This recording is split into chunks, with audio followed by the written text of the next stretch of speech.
I hope the FBI is monitoring my case closely, even since they haven't gotten back to me. They did take my information. They are fully aware of my situation of being trapped in Yuma, Arizona.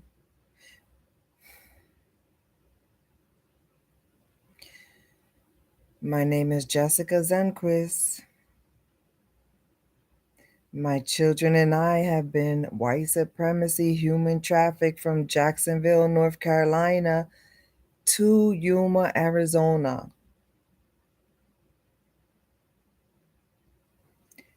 3 years we've been in Yuma, Arizona. We attempted to assimilate, we attempted to adjust to the community here. This community tolerates us, it does not accept us. We are Black Lives Matter. This community is very oppressive. This community is very, very, very, very racist.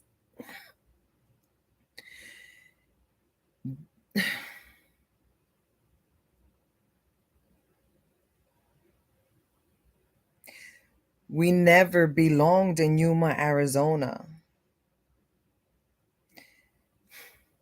We don't belong in Yuma, Arizona. This community here is very tight knit. They pride themselves about being tight knit from the first freaking day we got here. We have been robbed of our human rights.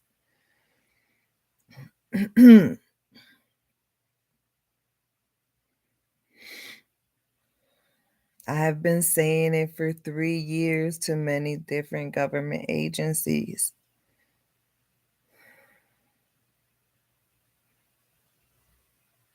In 3 years, we have not had not one single advocate. No matter how many times, no matter how many places, no matter how many people we talk to, no matter how much we beg, there are no resources. This country does not provide. America has not. I have not known of any agencies that provide specifically resources for human traffic, specifically white supremacy human traffic. This town is very small. They are infested with racists.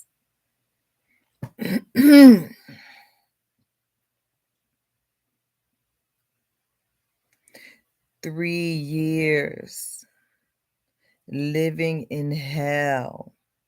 We don't live amongst our peers.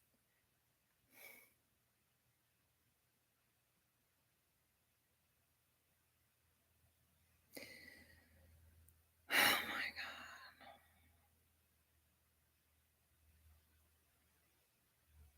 We can't grow here. Our growth has been stunted for 3 years.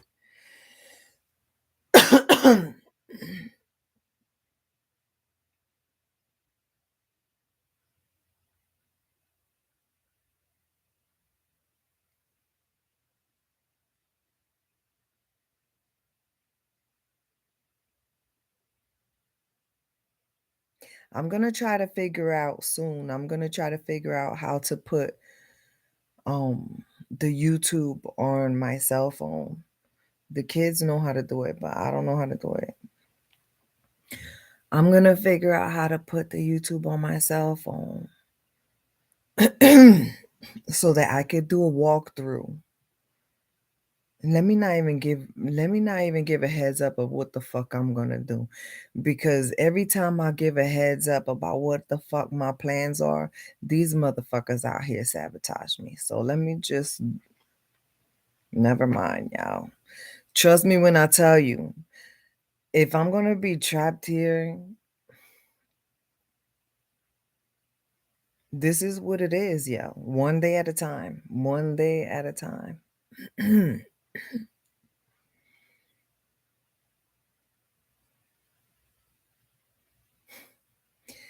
Yuma, Arizona is hell for Black Lives Matter.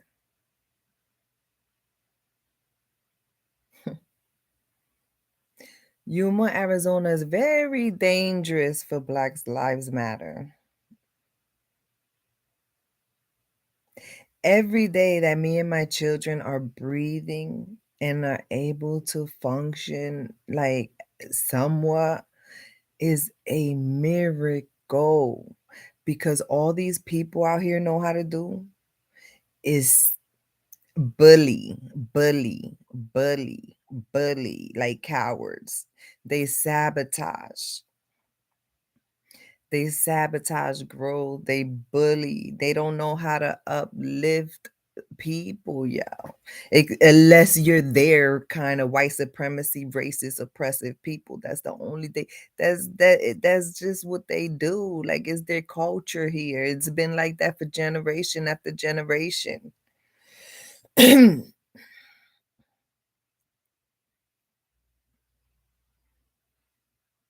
It's a very uneducated, ignorant culture.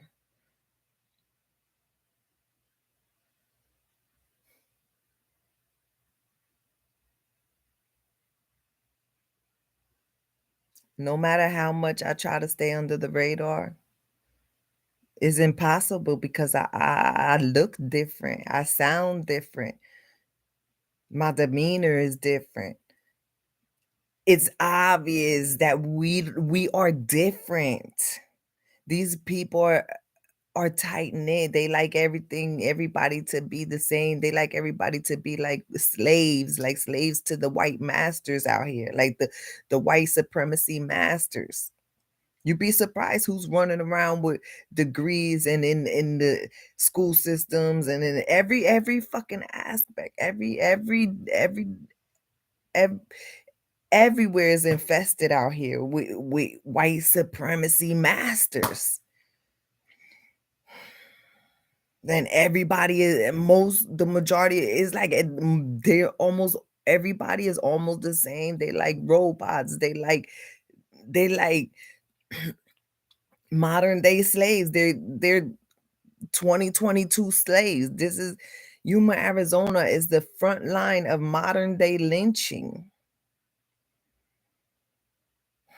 This is MAGA. Yuma, Arizona is MAGA. Make America great. That's what Yuma, Arizona is. Is a reverse in time.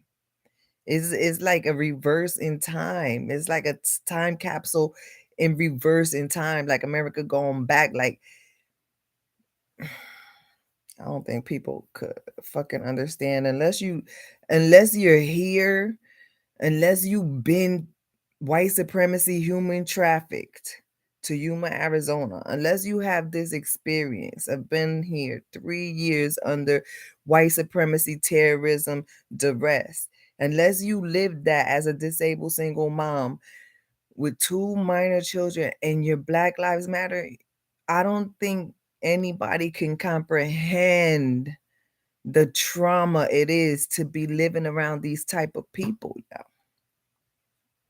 It's traumatizing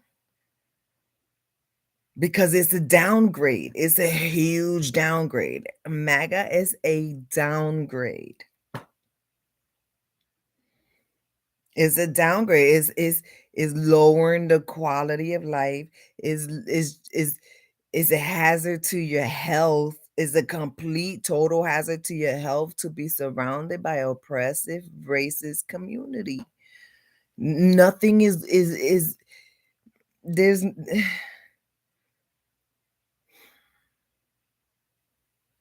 there's no hope. There's no hope. It's like anything that appears good is an illusion. It's very temporary. Any good times, you know that you can't enjoy any good times because it's super temporary. And it's just common knowledge. If your Black Lives Matter and you're here, yo,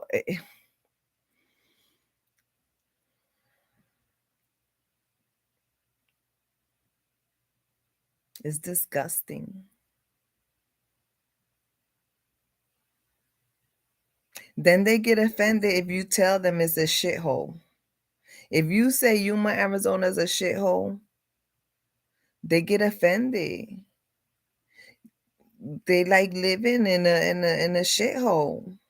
It's like they proud of it. Like they proud to not be diverse. They proud to be tight knit. They proud to lack culture. They're proud to get away with all kind of crimes here. They're proud of that shit. Crimes against humanity? Crimes against humanity, yo? Crimes against the most vulnerable of society?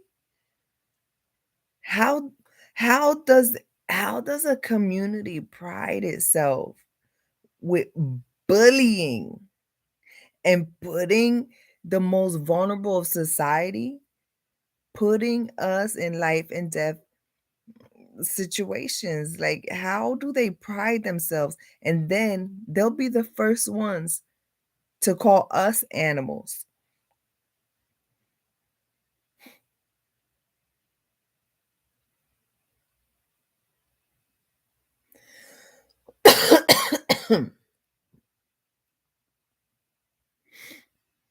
It's a culture clash. It's an extreme culture clash because the people who do a disservice to this community, the ones that I've come across and had experience and communication and contact with, those people they have degrees, they have status, they have a lot of money. It's the rich people, it's the ones that own businesses and property. That's the problem for the growth of society here.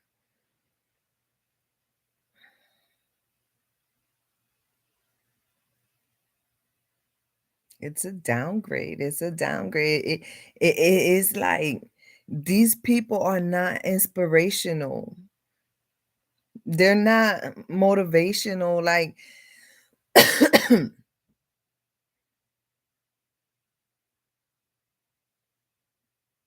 they're like not a model for America at all.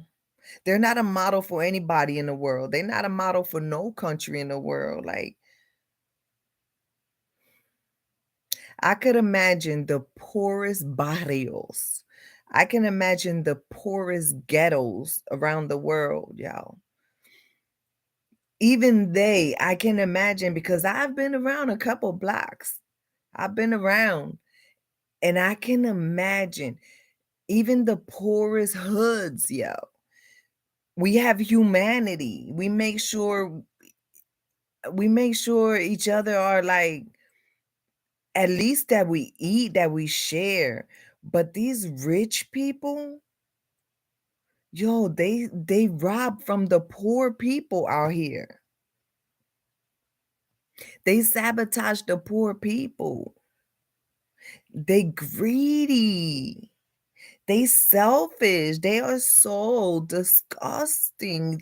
They make you never want to like I don't even want yo I don't even aspire to want money because I've been around people that got so much money and they such piece of shit people that it's changed my worldly view about money. It's like being around dirty rich people, it disgusts me so much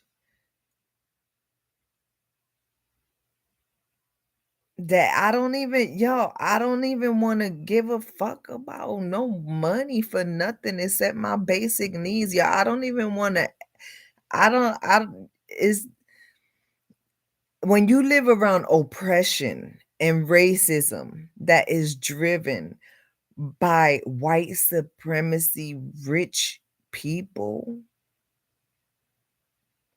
it's so disgusting, yeah. It make you want to move back to the slums like that Crane middle school teacher told me to move back to. Like, it makes me wanna move back, and it makes me wanna depend on soup kitchens. It make me, like it make me wanna, like, be around people that are like-minded and that understand how quality community means humanity, means sharing. It doesn't mean having a big house and having friends with horses and ranches and living on the border of Mexico where it's so fucking disgusting, y'all. It's so disgusting to be around dirty rich people. It's so disgusting. It's disgusting, y'all. It make you wanna just, like it's so disgusting. It's so it's so gross. When you around people that got so much and they steal from you, they don't even have a need, they're not even desperate. They just like Eddie Guerrero WWE song, Lie, Cheat, Steal song. Eddie Guerrero WWE, listen to that song, y'all. He was teaching us something about the culture. And look at how many millions of people like that song. And very rarely will you see any of the comments under his YouTube video of that song saying that, we have to start doing better. We have to start doing better. I feel like throwing up every time I think about these people. I get so nauseous. I get so disgusted. Like,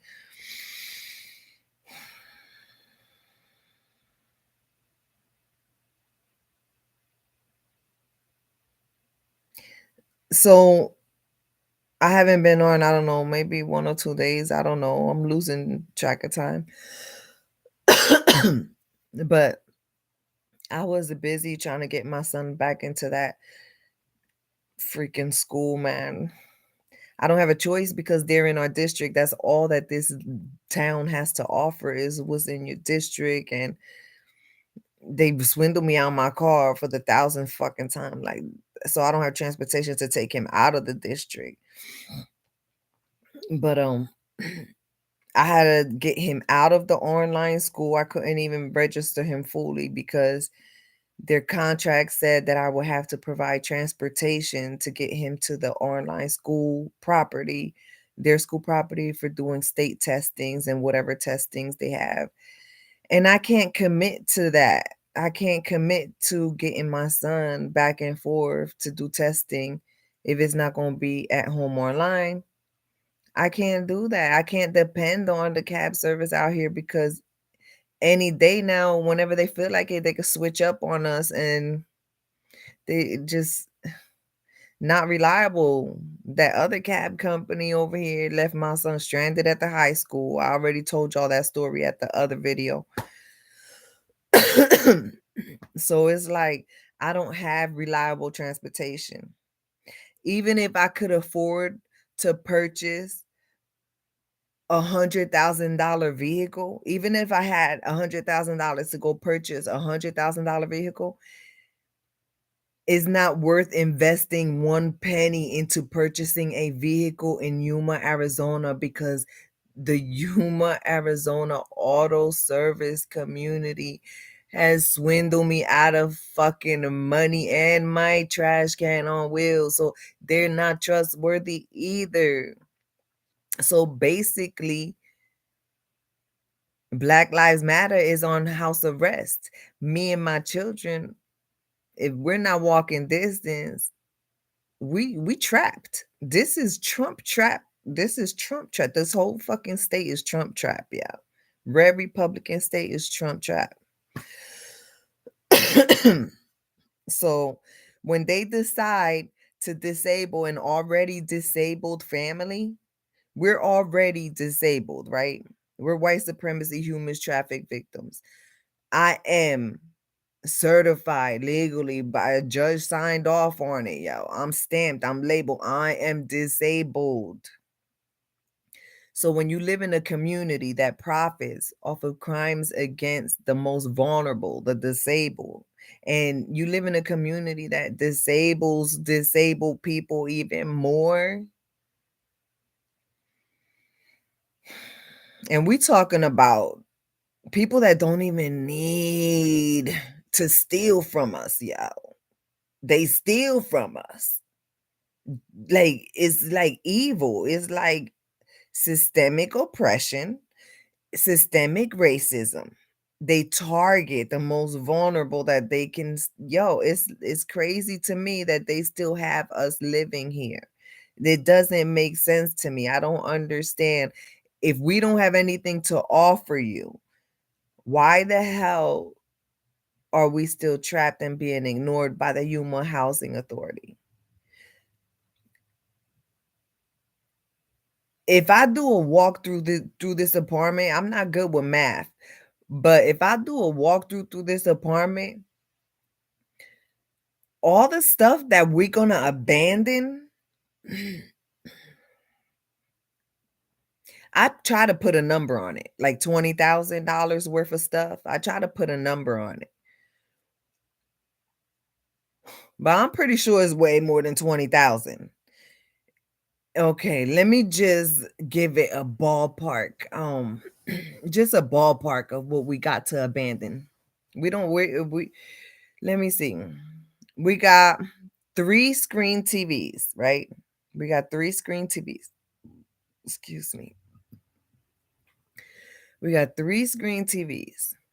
We have a brand new treadmill. I think it costs 2,000 or 2,500, something like. I don't know. I don't know. I'm guessing.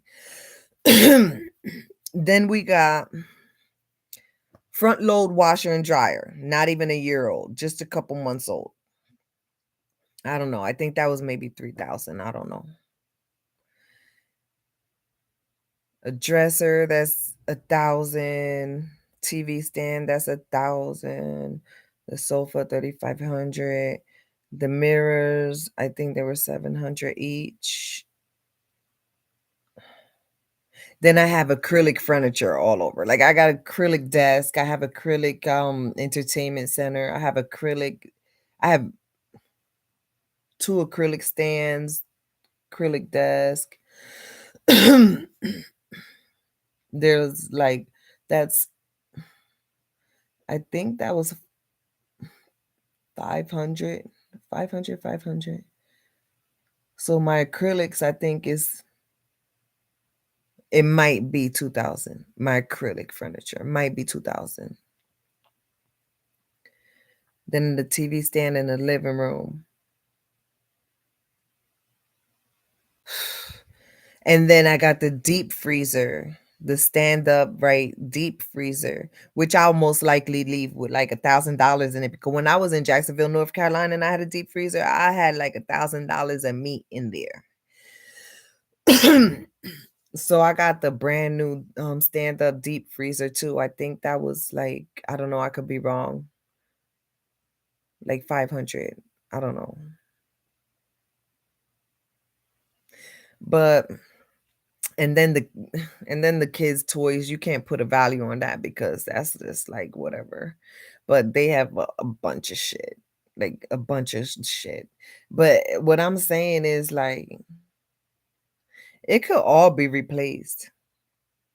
Materialistic stuff in time can all be replaced. What you can't replace is peace of mind, safety, security, stability, and your life can't be replaced. All this other shit that we accumulated, it can all be replaced. All this materialistic stuff.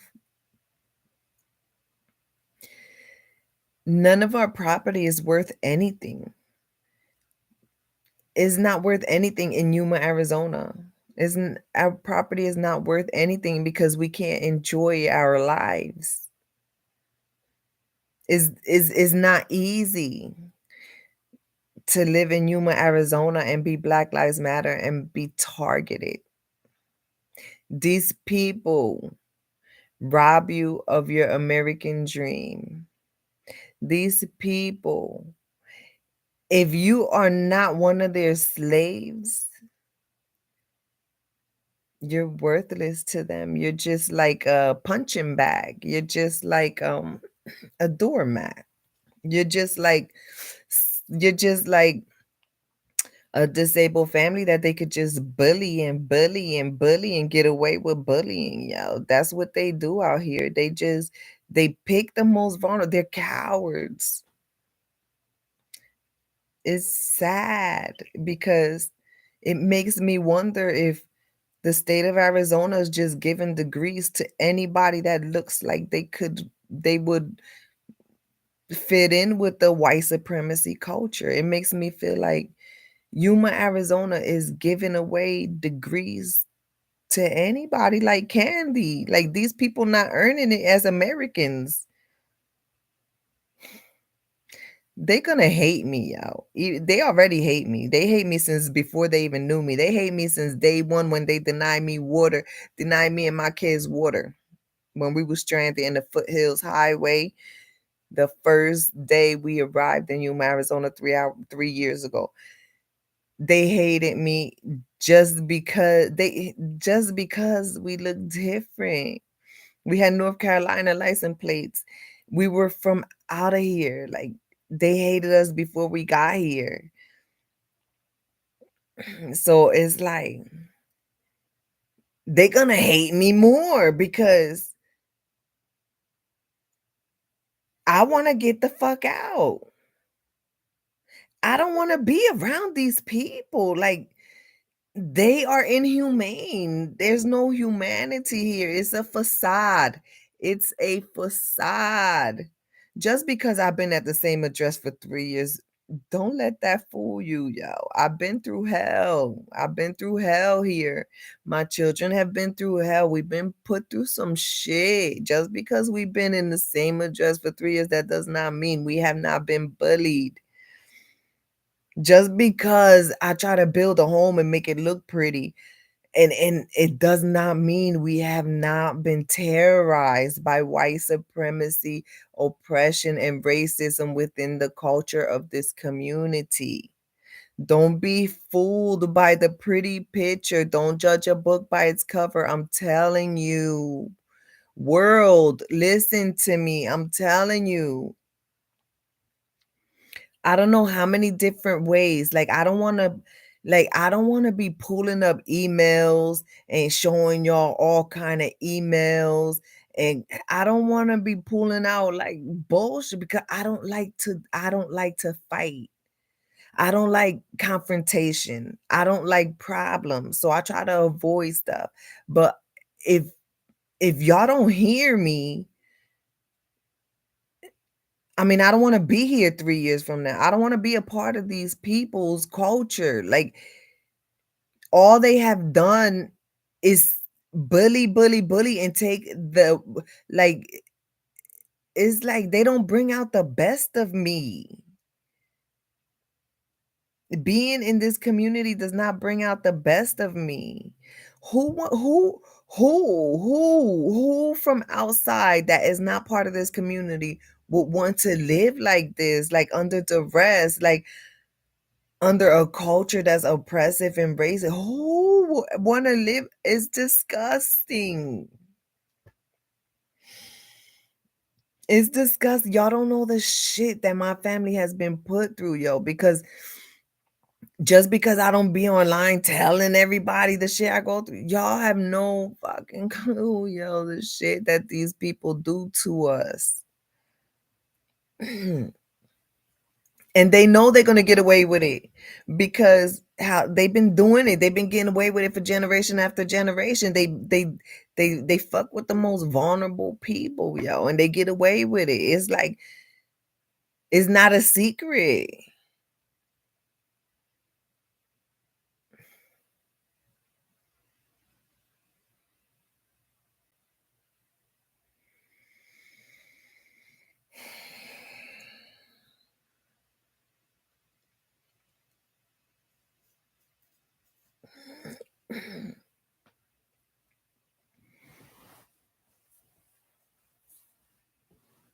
Rockabye baby.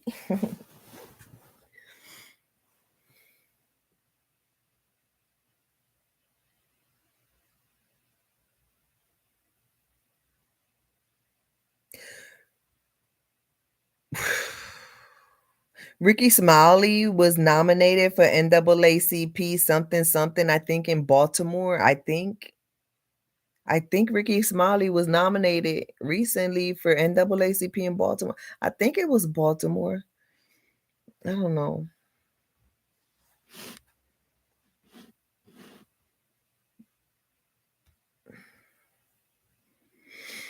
So, yeah, my thing is too with the NAACP of Yuma, Arizona. They said that they would get me a complaint form. I don't know. But when I was working for the NAACP, when I worked for them,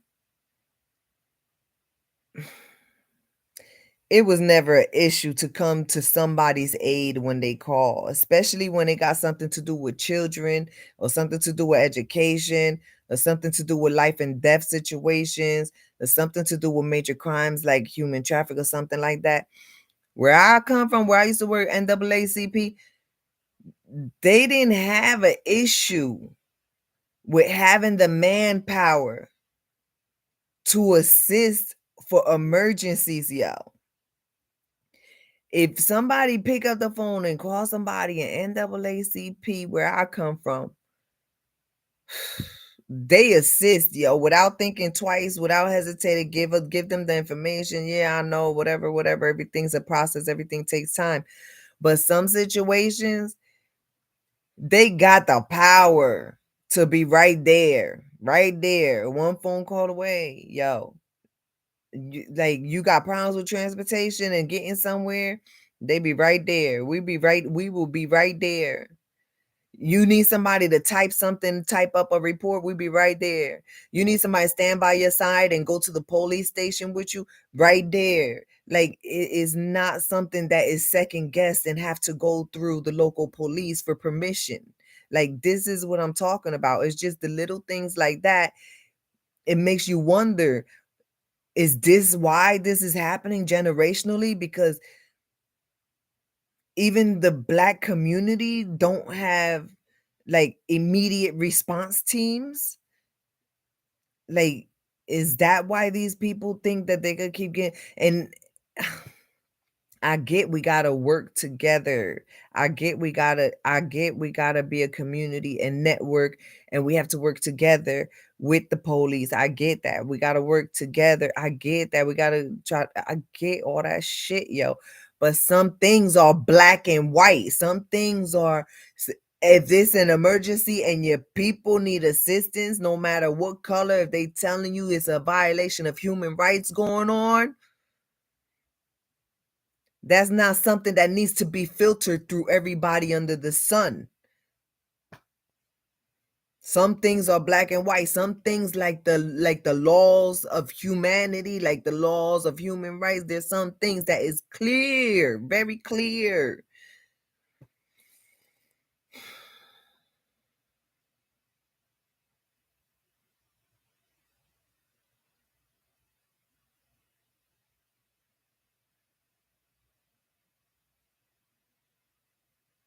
But this has been going on before I was born, so it's not like shocking because we have plenty of ancestors that have died and have been murked over the same issues, the same civil rights issues.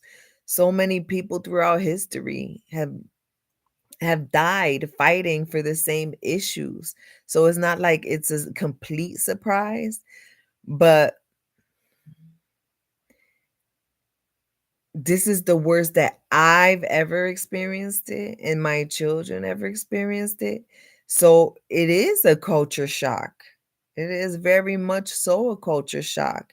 And it's disappointing that I mean, it's just is sad and disappointing that this has been going on for so long in this little town because I would have assumed that in a little town should be easier A little town should be easier to maneuver through these violations. Like, it should be easier to maneuver through these human rights violations in a tiny town because whoever's been here generation after generation, especially if you're Black, you should already have your connections in place. You should have your ducks in a row. You should be able to already know, like, which way to go with certain situations regarding human rights. Like, I feel like this town is completely in limbo. Like, I feel like Yuma, Arizona's Black community is, and I could be wrong. I'm just speaking from very little experience I have with these people out here. I feel like Yuma, Arizona Black community is like the blind leading the blind.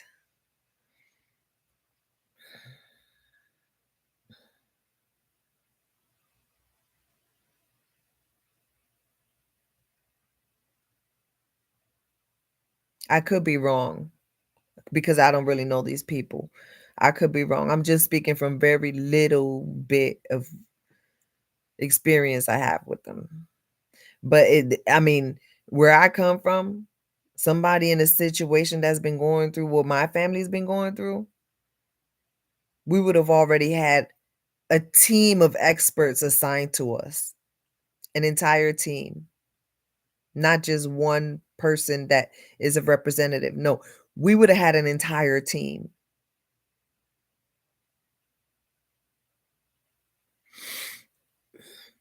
of all races and background, of not just Black, but all races and a team of all races and backgrounds and professions. Which is why I'm so desperate to get my children out of here and back to where we come from, because we have more support where we come from, yo.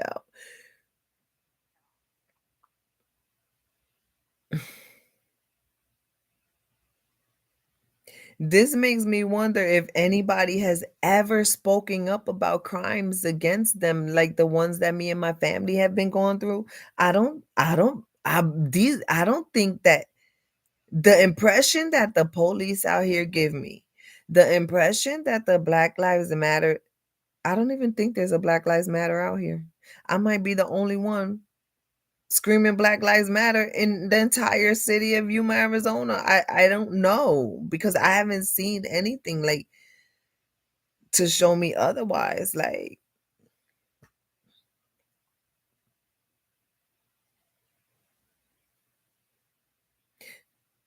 I was invited to an NAACP meeting. I'm even scared to go to that because if I walk into that NAACP meeting and I only see like 3 people, yo, that's a fucking cab fare I'm gonna be going. There's no hope.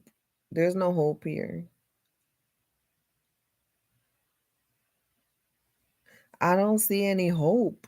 I don't even see hardly any Black people out here. That's why I'm saying there's probably only gonna be like 3 people in the meeting because I haven't seen in 3 years. I haven't seen no Black people. I haven't seen no Puerto Rican people. It's not diverse here. That's what I'm saying. It's probably gonna be like 3 people in the meeting, y'all. And those 3 people are probably related to white supremacist oppressive people because everybody out here is related or, you know,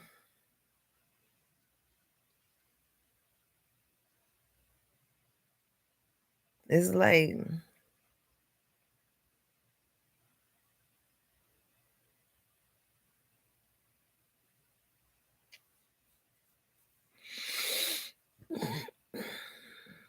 I just don't give a fuck. I want to get the fuck out. That's what I want to give a fuck about. I want to give a fuck about getting my kids and going back to where the fuck we came from, yeah. Because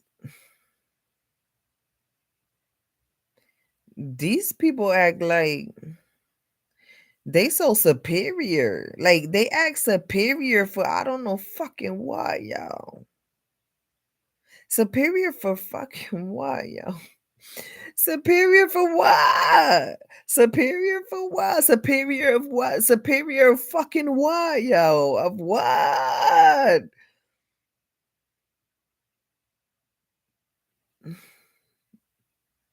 Superior of having an Ivy League family come over here and you make them sick? That's superior? Because that's what they've done, yo. They've stunted our growth. Like, I've never been so fucking disgusted, yo. Fuck.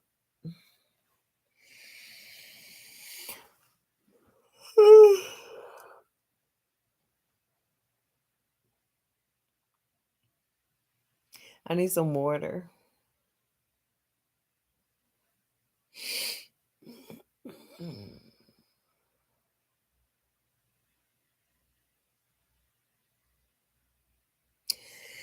If somebody come to my house, I gotta get some water. If somebody come to my house, somebody go to your house and they say, if somebody go to your house and they say, I'm not comfortable. I feel like I'm in danger. I want to leave. I need help to get out of here. You don't supposed to like hold them hostage and lock the doors and take the keys away from them and bully them and sabotage them and make them so sick and they can't eat. Like, if somebody go to your house and say, your shit is dirty, your shit stink, your shit is disgusting, your shit is racist, your shit is oppressive, you're not supposed to want to keep them in your house, yo. If somebody come in my house and they say, "Oh, that's nasty," like you live disgusting, why would I want to hold them hostage? No, it's not right. Like you, like who does that? What the fuck?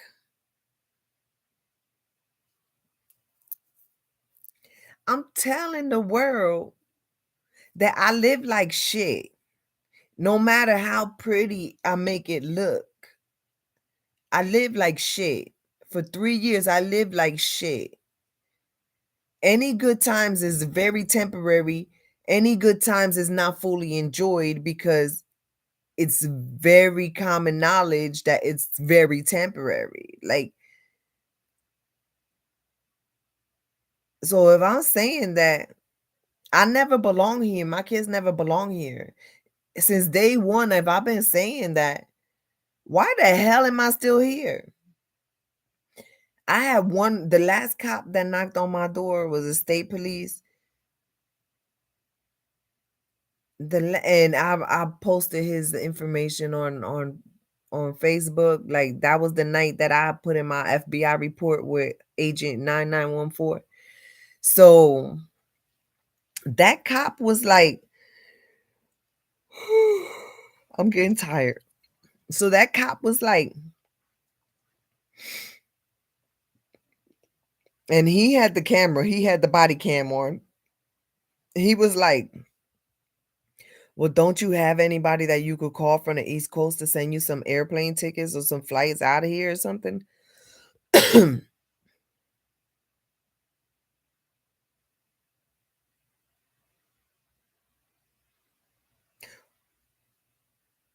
Who's gonna pay to empty out this apartment?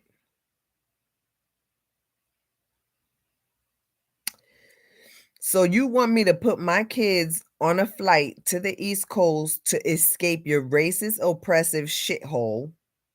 You want us to get a one-way ticket out of here, right? This is what the cops, state police. That was his advice, right? Do you have anybody that can send you tickets? Does he not have kids? Does he not know that you have to make arrangements before you fly across country back to the shithole you came from? Because I mean, That's what this place calls where I came from. Like that racist teacher, she called it a slum, right? So if I'm gonna fly back to the slums that we came from, right? Y'all gonna rob me and my kids of our Section 8. If I just go get airplane tickets, which is not that hard. Airplane tickets not that hard at this point. A couple months ago, it was hard for me, but at this point, it's not that difficult to get a one-way tickets out of here.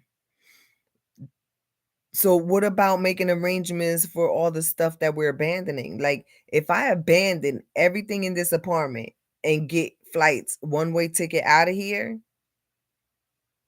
if I abandon this apartment fully furnished, that's gonna violate my Section 8. So basically, they don't give a fuck. They wanna rob me of my Section 8 too. They want me and my family to be homeless, in jail, and or unalived. That's what these people, this state government, yeah. Like, they don't give a shit about safety, security, stability, and saving somebody's life. Because if you want us to be back on the street, you want us back in danger. Of you want us back in danger. You want us back in life and death danger. Like, what government agency does that, yo? That will influence you to put your children in danger. So if I'm telling everybody that Section 8 is like not something that I want to violate, so I'm trying to make arrangements to not violate it by asking them, begging them to give me a dollar sign of how much it will cost for me to be able to abandon everything so that they can have enough money to clear everything out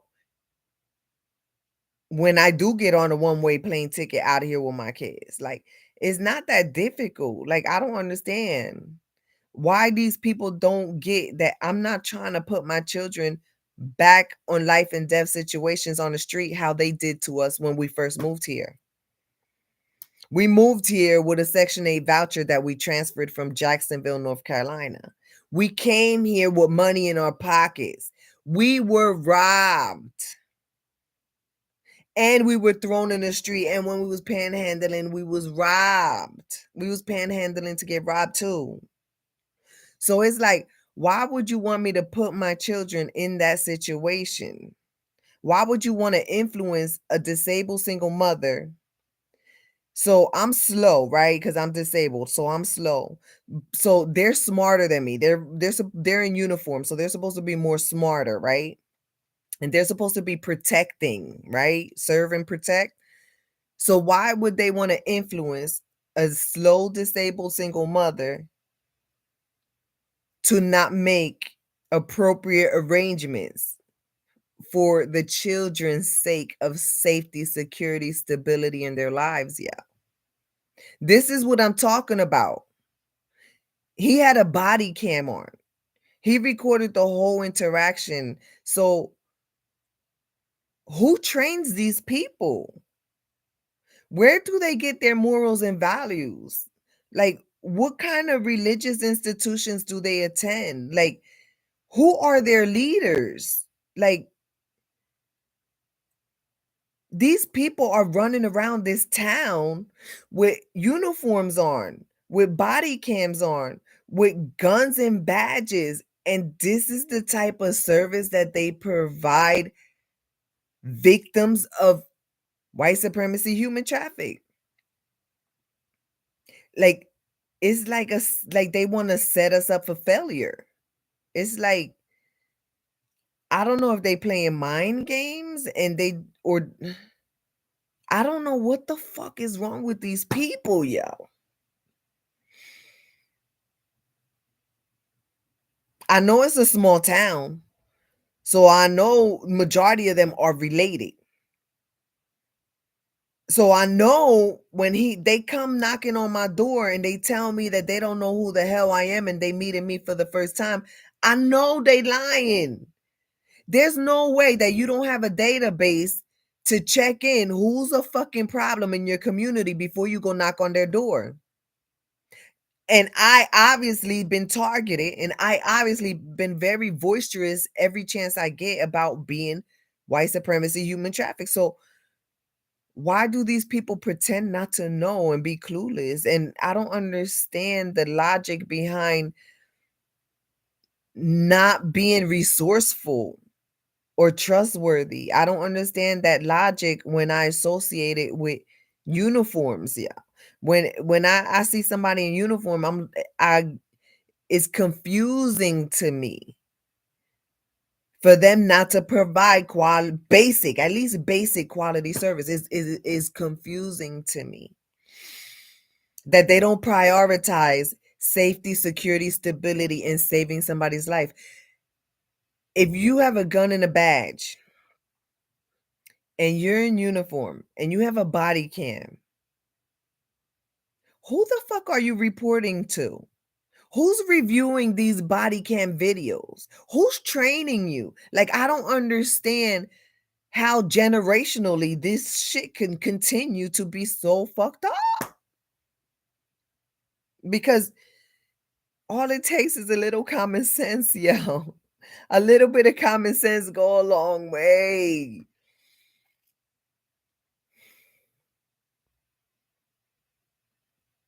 Just a little bit. I mean, you don't have to be like Einstein. I'm not.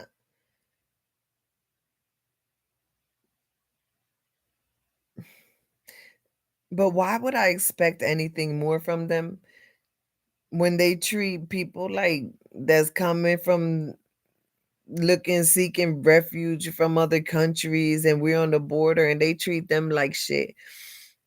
The videos are out there. It's not hard to find how these people treat undocumented people coming over. This country has a long history of racism and oppression.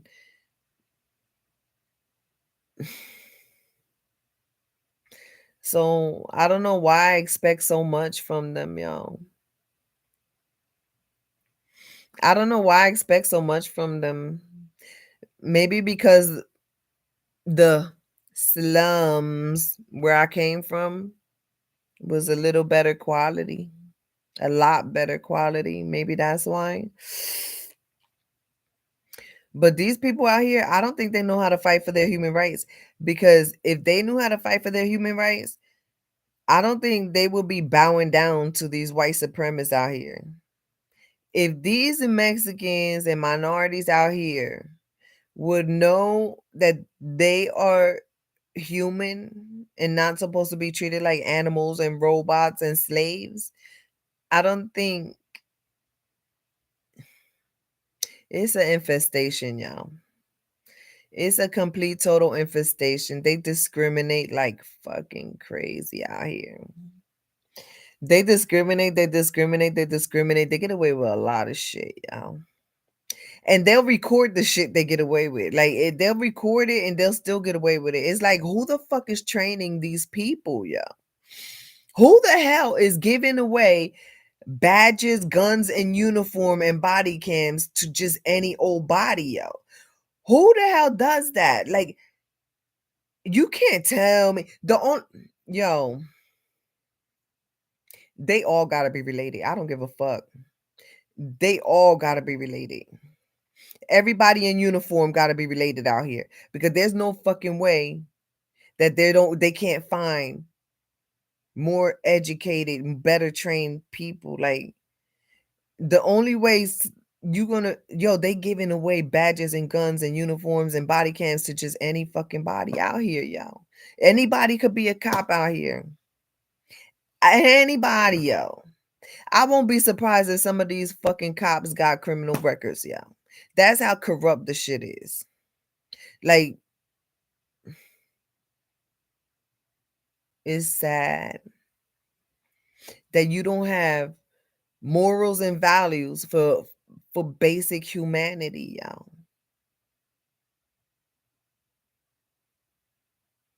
How you gonna be public service and tell some disabled single mom, what if I really was slow? Like super slow. I am slow, but what if I was like super, super slow, yeah? What if I would have listened to him, got plane tickets for me and my kids, hauled ass across country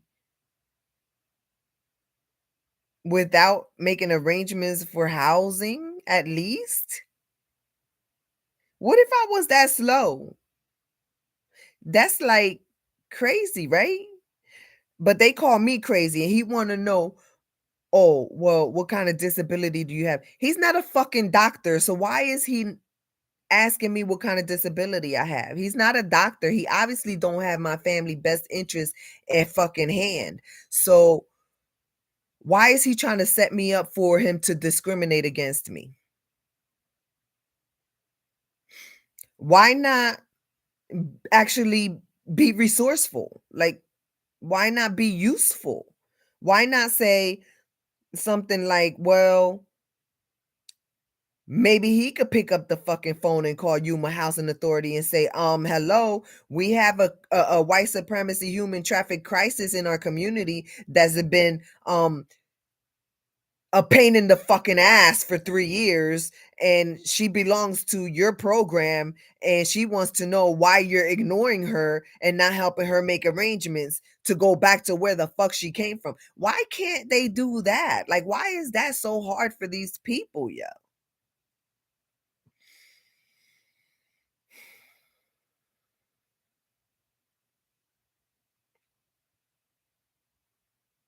Even though I have my issues with Crane Middle School, I have a shitload of issues, yo. I have a shitload that I have a shitload of issues with that school. I have a shitload of issues with that school. But even though the issues that I have with that school, even though the messed up, fucked up, racist, oppressive issues where they even lied on me and conspired to fucking put mine and my son's life in danger, even though they turned my son into Ruby Bridges, Crane Middle School is the only agency in Yuma, Arizona that I have seen reach out to the Yuma Housing Authority on my family's behalf. No matter how much shit I talk about Crane Middle School, they're the only ones that had the balls to reach out to Yuma Housing Authority on my family's behalf. And they're the ones that, trust me, I have issues with them. I fucking have issues with them. But they're the only ones that did that on my family's behalf. That means a lot to me. I appreciate that. Do I trust them? Hell fucking no. Hell fucking no. Hell fucking no. But did they do something that benefit me and my family, my children? They did. They the only ones in Yuma, Arizona that reached out to the housing authority. And they didn't have to, because they make their own rules out here of whatever the hell they want to do. They didn't have to do that.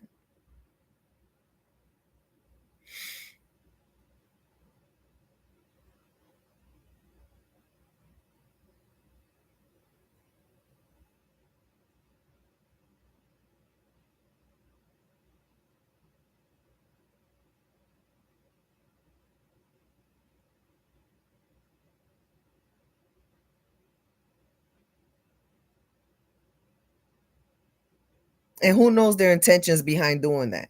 They probably they out who knows. I'm not even gonna assume their intentions behind them doing that. I don't even give a shit what their intentions is, because they did it. They did it. Like, they the only ones that did it. So I don't give a shit about the intentions behind it, because my goal is to get me and my kids out of here. Just like I told them, they deserve the right to live in peace, yo. If they want to be racist, they want to be oppressive, they if they're okay with living like shit and not being diverse and being exclusive and being tight knit, if they enjoy their lives being like that, They have a right to fucking live however they want to live in their community. I'm not here to judge. Like, I didn't come here to work. I didn't come here to advocate. I didn't come here to clean they fucking town, yo. That's their problem, not mine. Like, my problem is I don't never belonged here. And my problem is the same way they deserve the right to live in peace. My problem is I know me and my children, Black Lives Matter, deserve a right to live in peace too. So it's like, imagine if I was in the hood, right? And if I was in my hoods, if I was on East Coast, if I was in my community, and a white supremacist person was vulnerable, disabled, single mom with two kids, and she was white supremacist and come just hypothetical, and she's in my community, ain't no fucking way, even before this experience of Yuma, ain't no way I'm gonna bully her. Ain't no way I'm gonna stand around and watch a community bully her and rob her and her kids and treat them like animals. No. If she is fucking screaming out for help to get the fuck out of the hood because she don't belong there, the humane thing to do is get her the fuck out, yo. Not keep her trapped like a fucking animal and like, yo, I'm taking up space here. There's no hope here. I can't grow here. Yo, this is some fucking baby steps for my kids. This is a downgrade. Like, what the fuck? We don't belong here.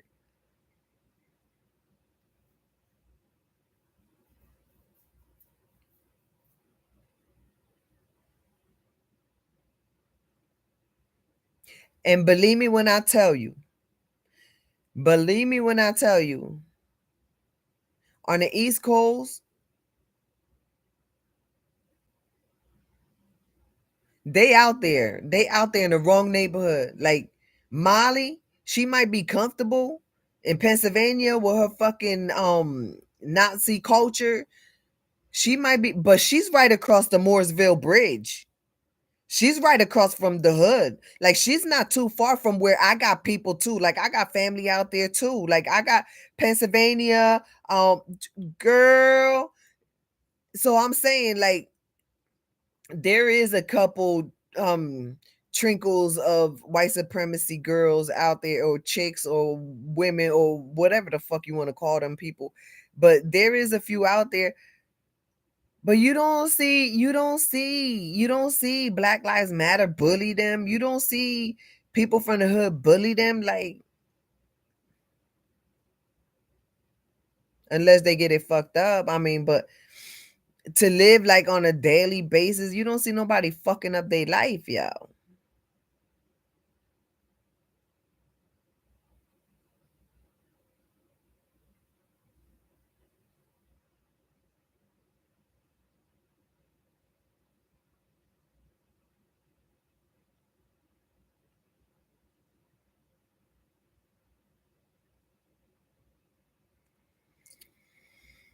I don't know. I don't give a fuck about none of this shit. I give a fuck about getting my kids out of here.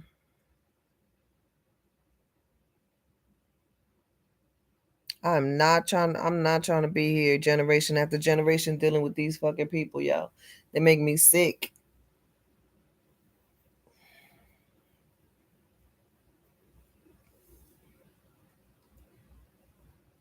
I gotta get some water.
And let me tell you, there's some people that's like,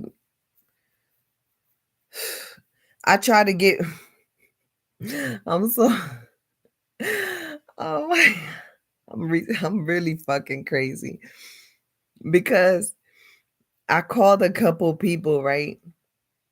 I even reached out to a couple strangers, yo. And one dude got so mad at me, he yelled at me. He was like,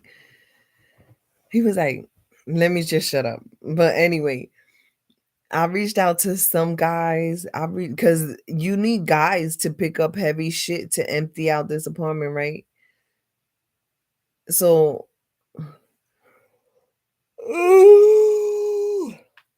I called a couple guys, right? I was like, come get all this heavy shit out of here.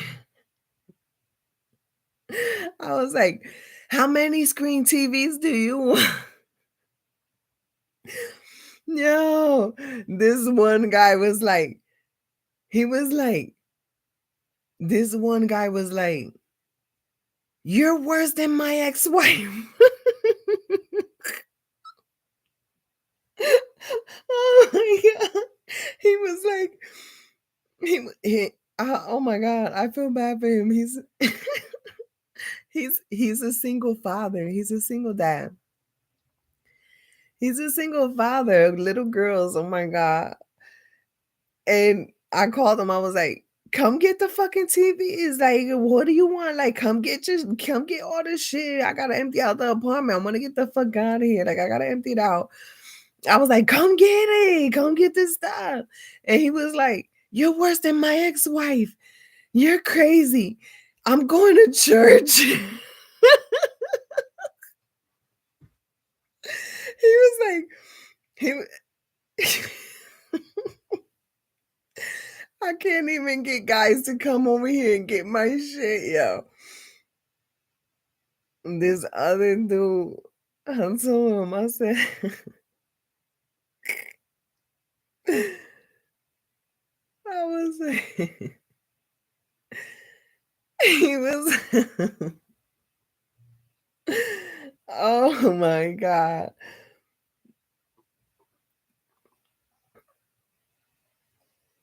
No, these dudes out here, they won't even come get my shit empty out. They don't even want nothing from me, yo. They like, they,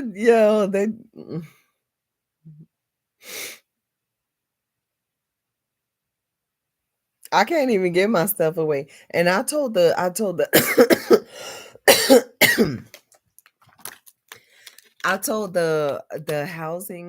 housing management. I was like,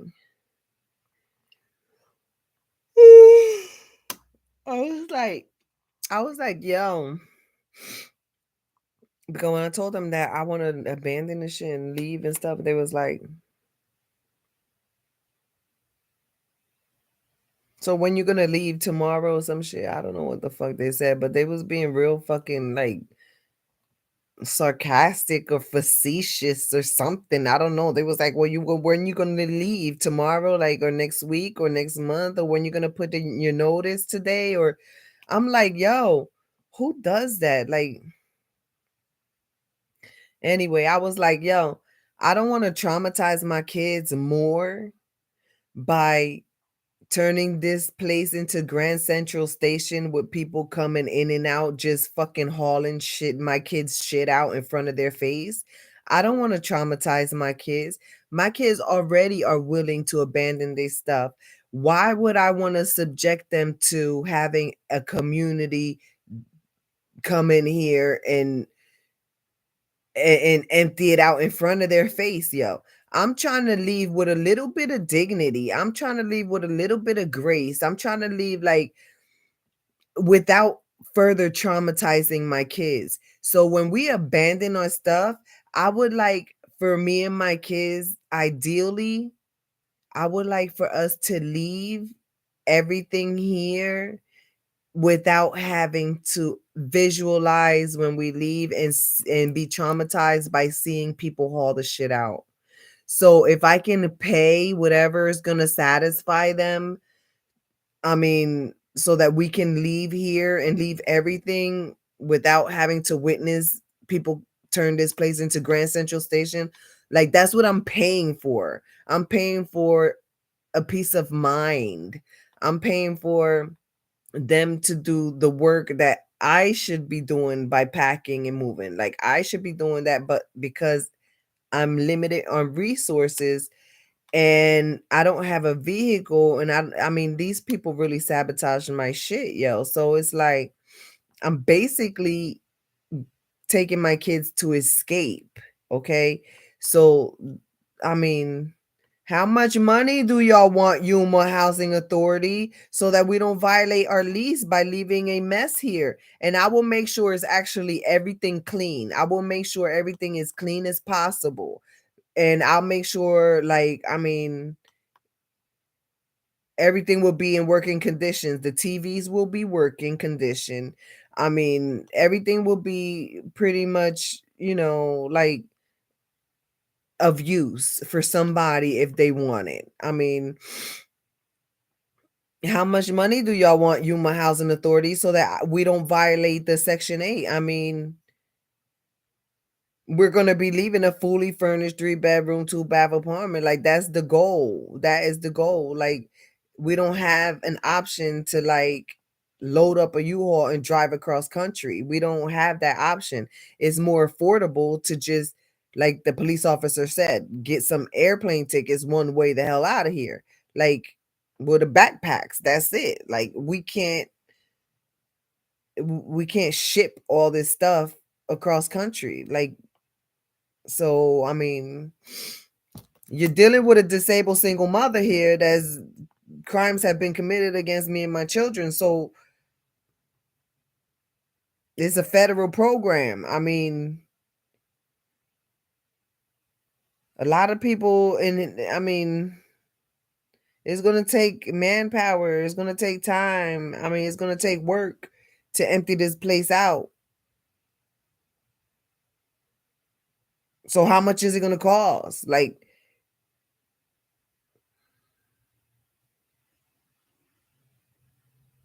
New Covenant Church in Jacksonville, North Carolina.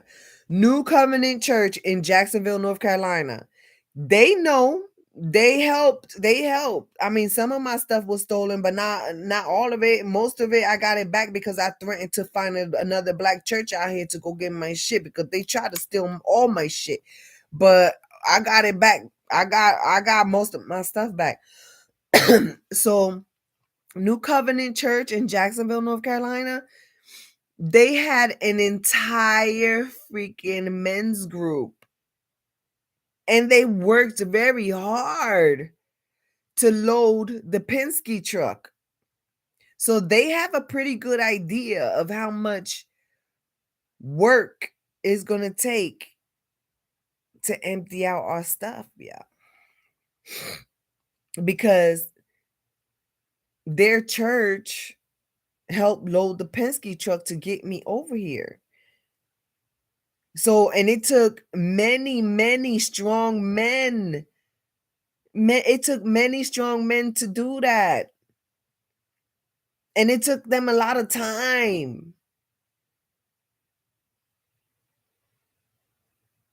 It took them a lot of hard work and a lot of time. It costs. It costs to move. So, I mean,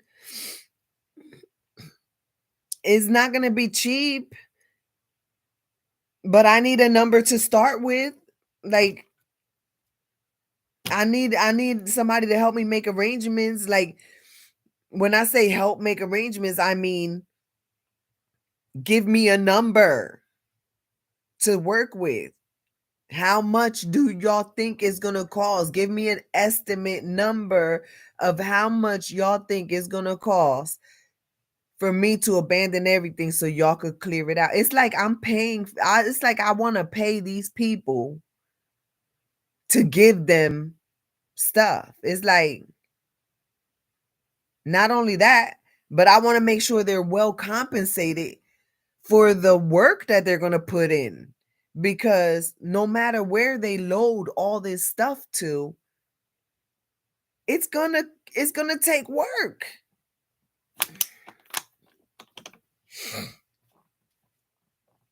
This is why they don't want to deal with me. This is why the housing authority does not. This is why the housing authority is ignoring me. I don't think they holding me hostage on purpose. I think they doing it because they hope I change my mind, or they hope that I get locked up for being crazy for thinking about doing this, or they hope something happens where like I get stunted more, and I don't know what the fuck they hoping for. But I've been here 3 years singing the same song and dance.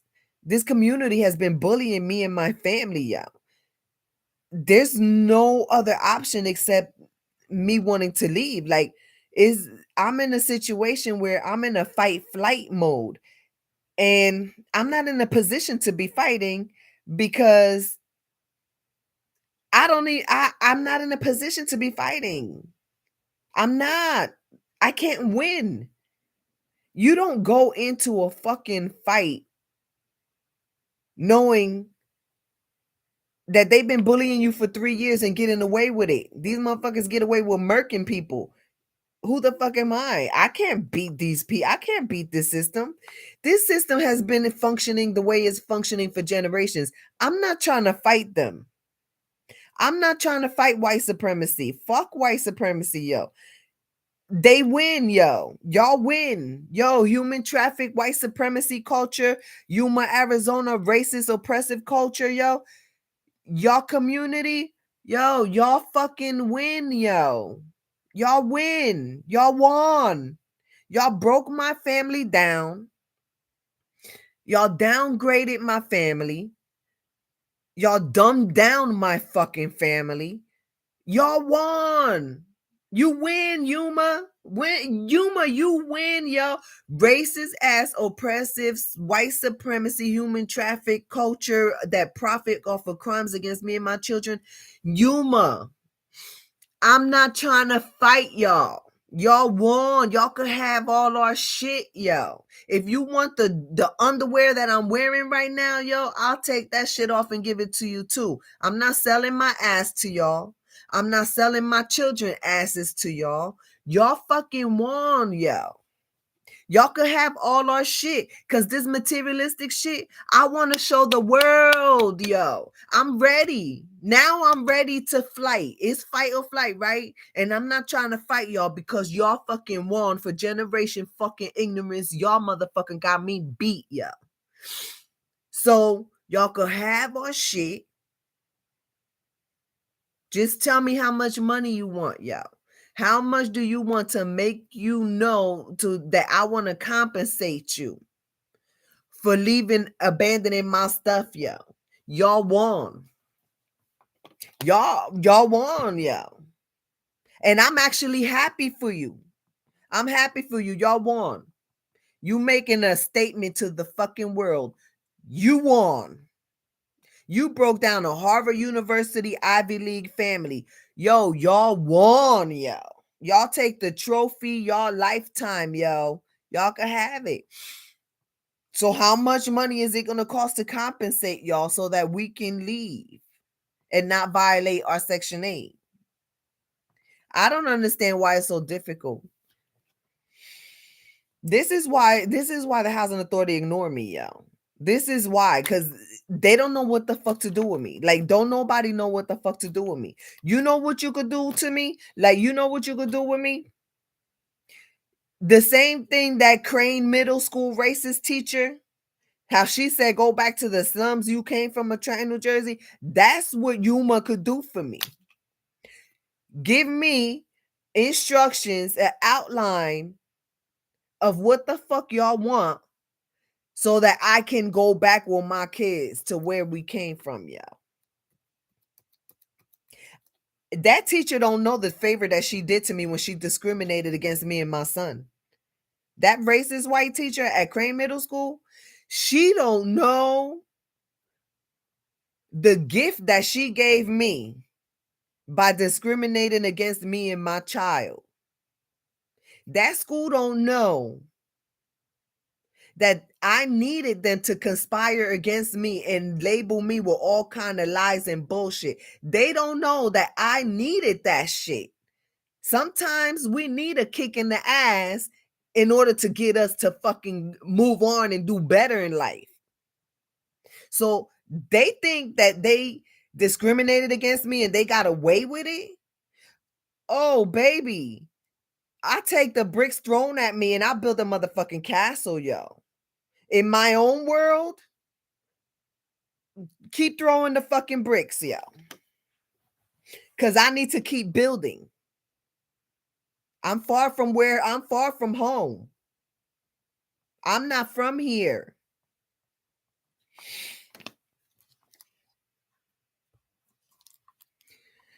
They think they getting away with discrimination.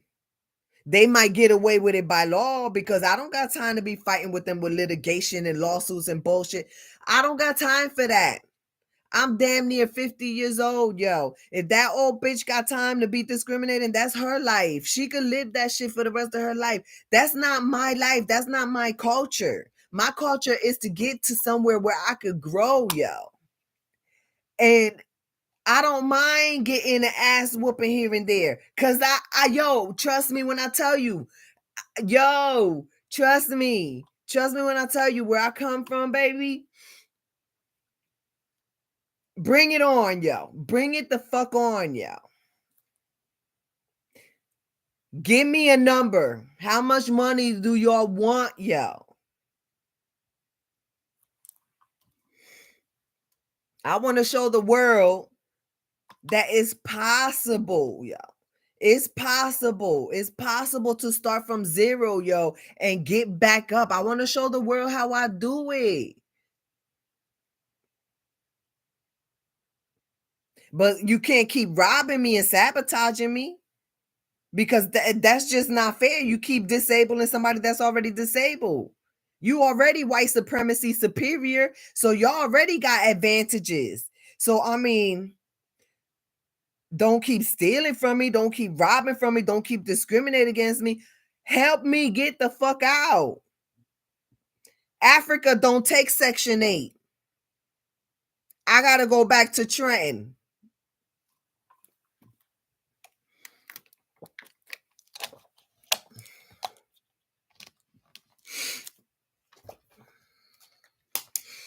They think they bullying and doing harm. Yeah, it's traumatizing. Being American, being Black Lives Matter, American born is traumatizing. Being black in America is traumatizing. Being surrounded by ignorant fucking people is fucking traumatizing. It's traumatizing. But guess what? Y'all dealing with somebody that was born traumatized, yo.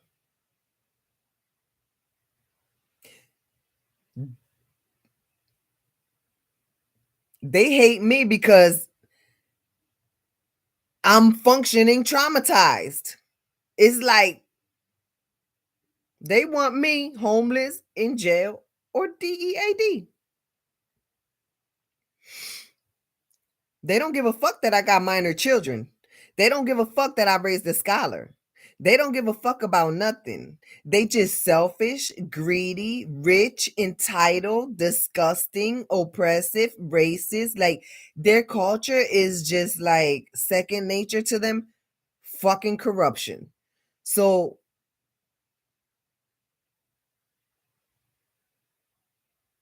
what you want? Like I got second nature shit too. I'm good. I can function and be traumatized, yo. Yo, these people don't understand. It's like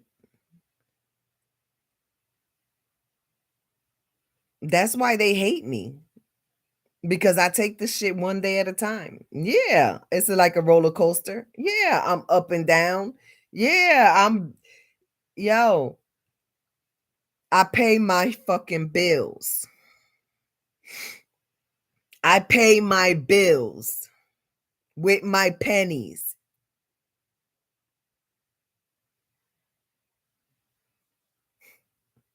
without doing what this community does. Swindling.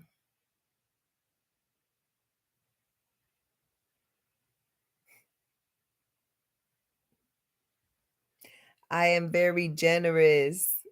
I've been like this all my life.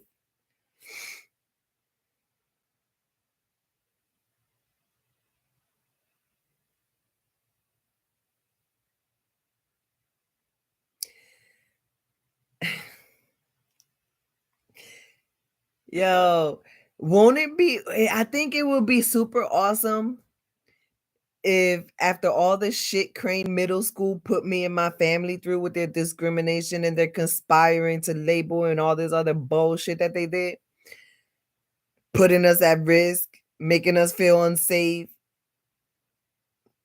putting our lives in fucking danger because now we got fucking badges and guns in the fucking office fucking surrounding us and fucking inches away from my son.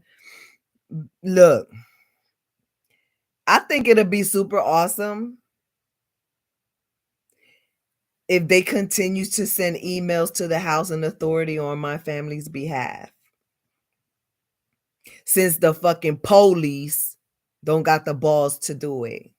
They want to play around with my life too.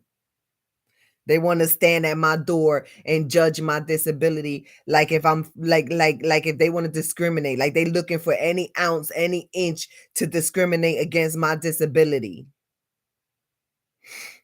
Disability does not mean stupid. Y'all motherfuckers need to go to school and fucking do some research. Like go get some good training from some fucking where so that y'all can know y'all not medical providers. So y'all know y'all can't be discriminating against people that's disabled because disability does not mean fucking crazy.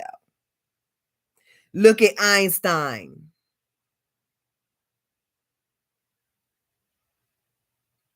Oh, I can't. Yeah.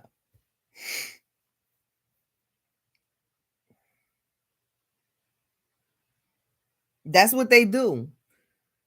They'll take the most vulnerable of society and they'll fuck with them and bully them and bully us, yo.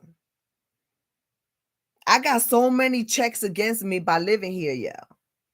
Puerto Rican, Black Lives Matter, disabled, single mom.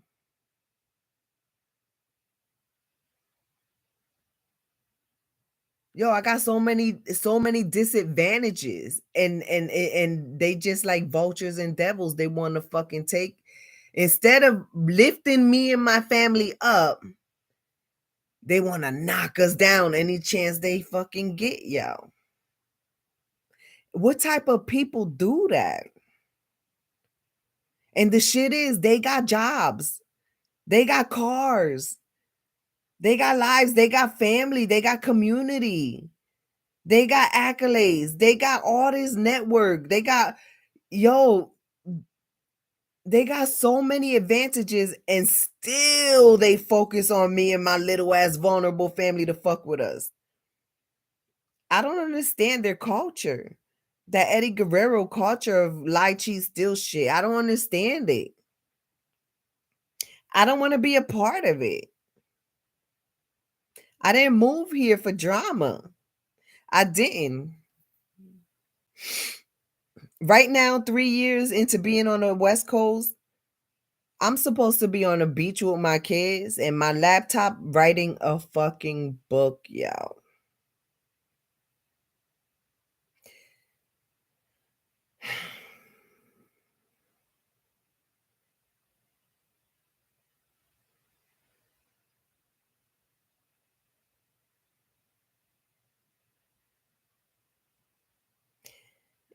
And yet I'm here imprisoned in Yuma, Arizona.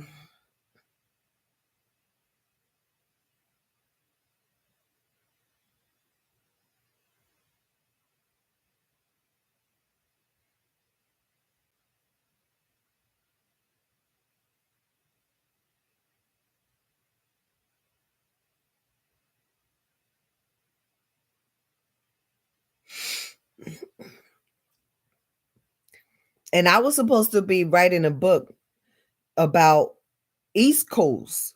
When I came out to West Coast, one of my goals was, yeah, eventually, ultimately, I was supposed to be on a beach in California with my laptop, my kids, writing a book. So that was one of my long term goals, but coming out here, right? But I was supposed to be focused on writing about East Coast because I got a shitload of names from East Coast and content from East Coast. Like, that's what I was my plan, my original plan before I moved out here, right? And now that I'm out here, I'm like, what the fuck? Like in three, it's like, wow. In 3 years, I need to get myself back to East Coast and erase these 3 years, yo. I want to erase them out my brain. Like I want to erase these 3 years. I want to erase these. I don't want to remember nothing at all about Arizona, yo. I don't. I want like have any of y'all ever been traumatized by something like traumatized, like a damage to your brain trauma, like an event happened to you, like you witnessed something dangerous, like something life and death threatening. Have y'all went through that traumatizing where your brain shuts down and you can't remember because it was so traumatizing? That's what the fuck this shit is. Like I want it to be like when I get the fuck out of here with my kids, I want my brain to erase the whole shit, yo.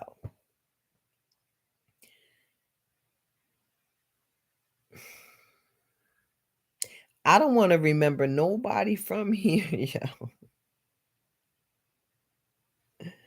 This place is I met so many fucked up people in Yuma, yo. I met so many, yo. But I met a few good people. Like when I was in that Crossroad homeless shelter, the men's shelter was like across the street from the family woman shelter. And the men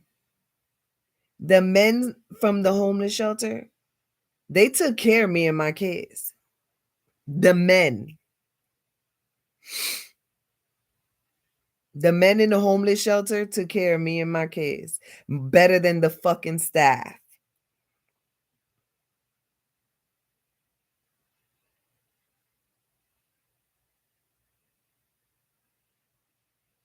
The men in the homeless shelter.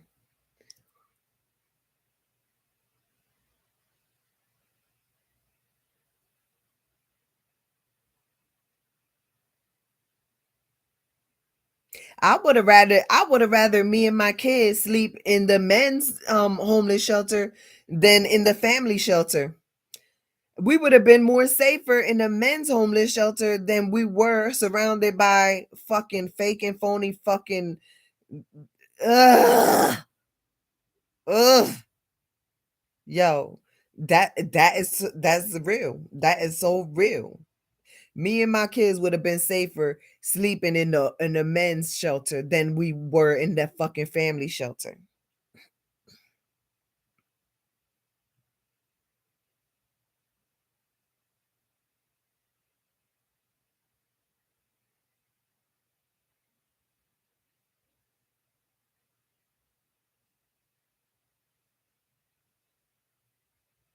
I don't know why the police out here be fucking with homeless people. They need to leave me the fuck alone. I know that. Because just because I got a roof over my head, clearly I'm homeless. Clearly I've been homeless for 3 fucking years.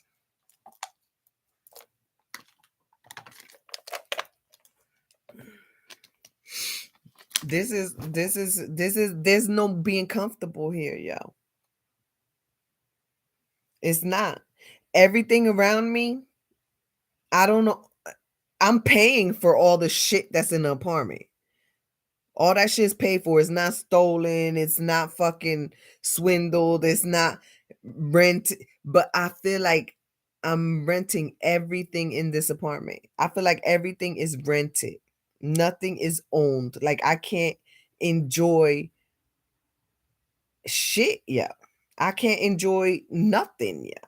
Because my goal is to abandon everything. So nothing here belongs to me. Everything in my apartment belongs to Yuma, Arizona, yo.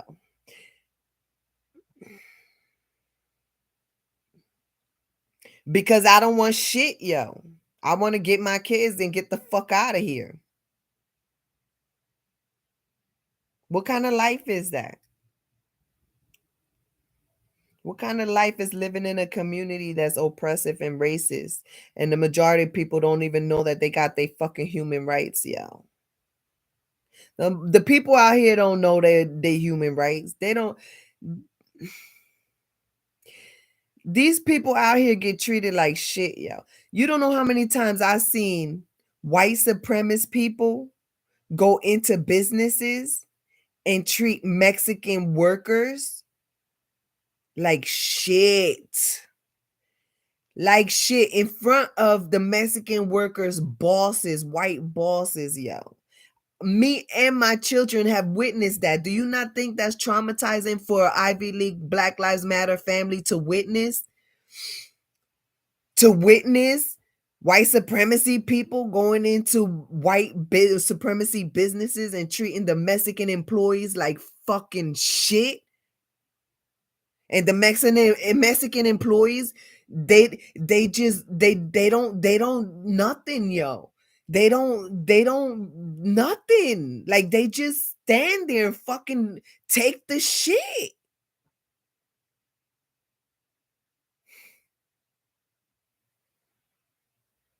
Because they know they are easily replaceable.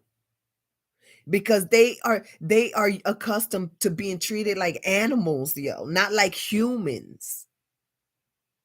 When if it wasn't for them, their white bosses won't have fucking money to feed their fucking kids. It's a cycle of shit here. I'm not fighting for them. I'm not fighting for nobody's fucking rights who don't fucking fight for their own fucking rights, yo. Why the fuck should I be out here advocating for any fucking body when no fucking body is advocating for me and my kids, yo?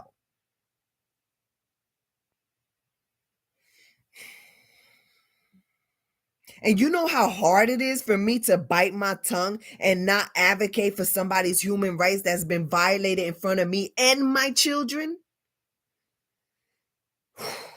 That shit is hard for me, yo. Where I come from, I would have already been having heads spin like the fucking exorcist around here.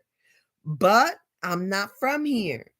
Not only am I not from here, I've already been targeted. Me and my kids been targeted since the first day. So who the fuck am I to try to help somebody fight for their rights when ain't nobody fighting for me and my kids' rights for 3 fucking years, yeah.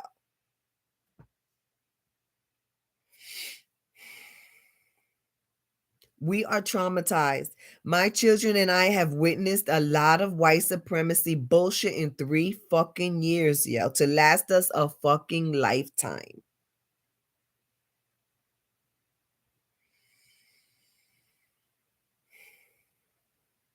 The attorneys out here ain't worth shit either, yo. They money hungry. Money hungry, yo. I was panhandling to pay a lawyer to do fucking nothing for me. The system is a system of shit, yo. It's just a whole fucking state of just fucking what the fuck, yo. Money hungry motherfuckers, yo. And they don't respect human rights. And these Mexicans running around acting like, they happy with their fucking life, but they know they got slave masters. They fucking know. They don't have humans as fucking bosses and employers. No. They got slave masters. And a lot of them are okay with knowing that. Like long as they get paid, they okay, yo, to be treated like what the fuck? Yeah. I can't do this shit for the rest of my fucking life here. Yeah.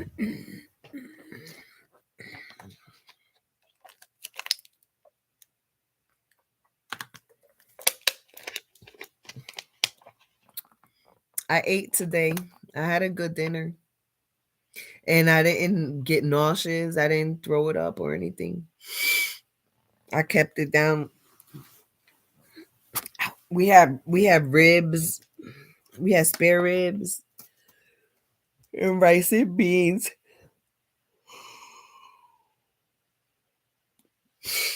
and tuna salad. So I ate today. I haven't been eating, but today I had a good meal.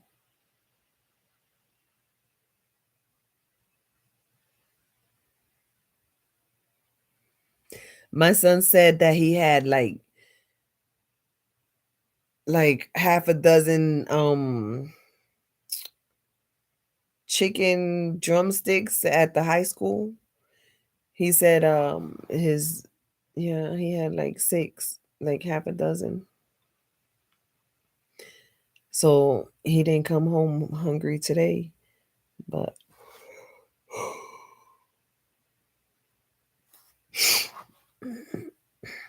it's not easy being here, knowing that we don't belong here, knowing that we need to get the fuck out of here for the sake of our fucking lives, yo. I don't even know what the hell. I don't know what the hell the FBI process. I don't know what the hell they doing. Like, I don't know what they do in these situations. I don't really have high hopes because their toll-free system, the toll-free numbers for human traffic and federal toll-free numbers, they're full of shit. They're full of shit, yeah. They are full of shit. They full of shit. They don't give a fuck. They full of shit, yeah. They full of shit. They full of fucking shit. They full of shit. They full of shit, yeah. They are so full of shit. They are so full of shit. The toll free numbers for human traffic resources, they are all full of shit, yo. They are so full of shit, yo. They full of shit. All the way shit, yo. They so full of shit. Is a non-existent fucking another illusion. They full of shit, yo. They full of shit. They full of fucking shit, yo. They know. They know that the human traffic shit is connected to white supremacy. They fucking know, yo. The federal government fucking knows, yo.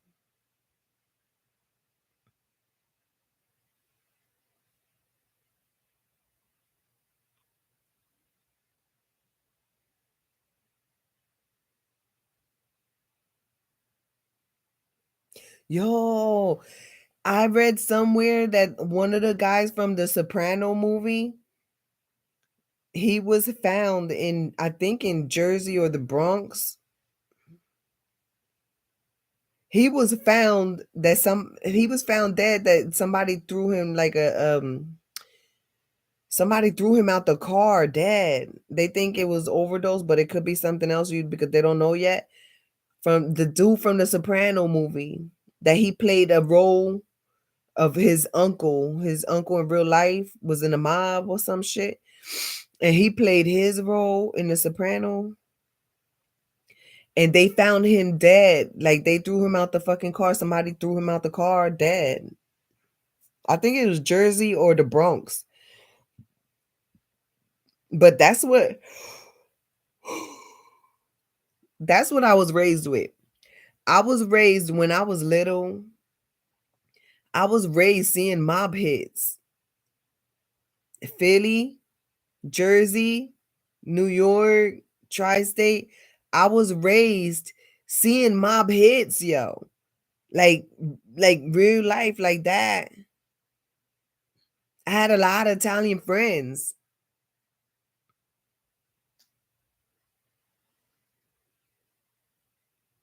And I thought that they calmed down, but if this thing would they found his body out there like that, I don't think that was a mob hit. His only mob connection, I think, is that Sopranos, his uncle, all that stuff. But um, they said they think that maybe it was overdose because he was homeless. But you never fucking know, yeah. This world is so fucked up.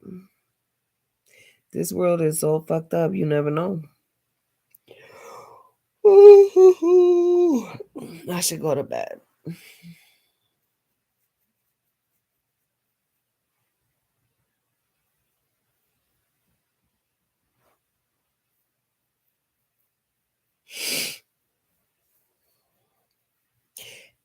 And the mobs,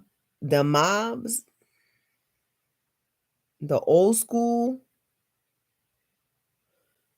that I grew up with, the old school, most of them died. Most of them went to jail for life. Most of them died. They getting old. But they didn't give a fuck either. They did not give a fuck. They don't care. They tiny mouths. Yo, they don't care, yo. They don't care who you know. They don't care how much money you got. They don't care how much property. They don't care how many degrees. The mobs don't give a fuck.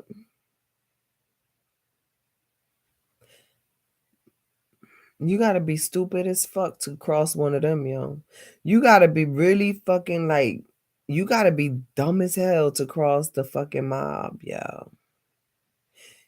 You gotta be really fucking dumb to knowingly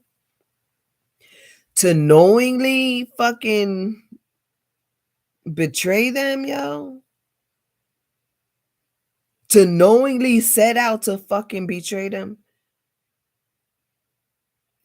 That's a fucking death sentence.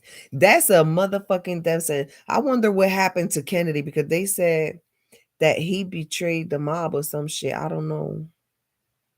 President Kennedy? I don't really know. I'm gonna have to look that up. But they said that maybe that assassination was part of a mob hit.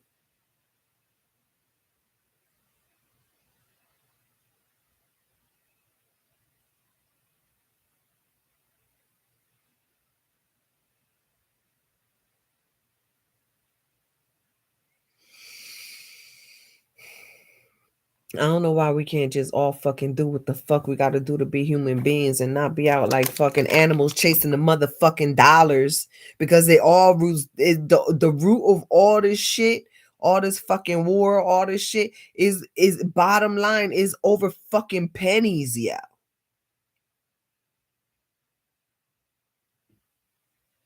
It's all over fucking money, yo.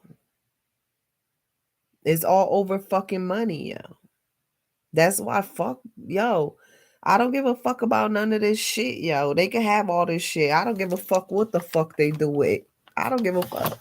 I don't care what the fuck these people do with my shit, yo. Once I leave, I don't give a fuck. I don't want to know about it. I don't want to know about it. I don't give a fuck about none of this shit, yo. None of it.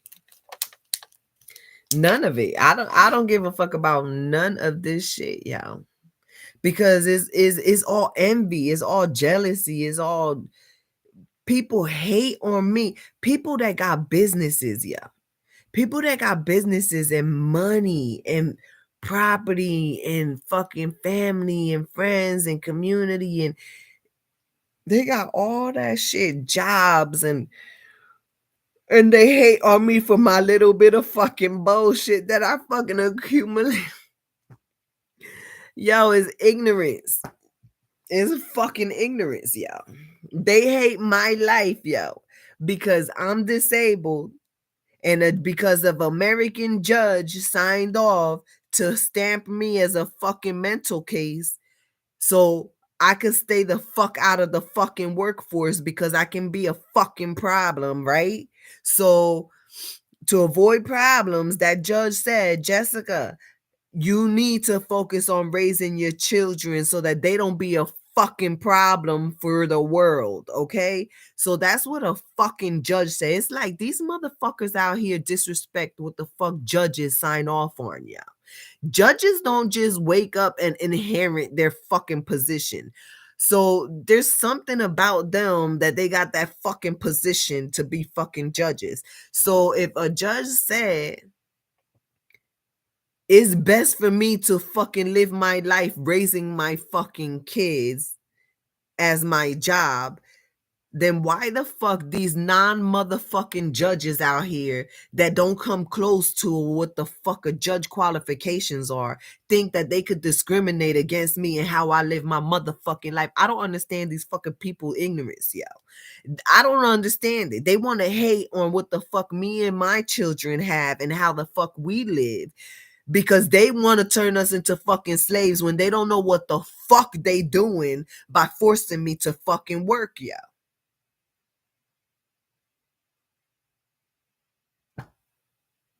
This is work. Me abandoning my shit and getting my kids the fuck out and moving across the country is fucking work. It's a fucking full-time fucking job. Fighting for my human rights without a fucking professional advocate is a fucking full-time job.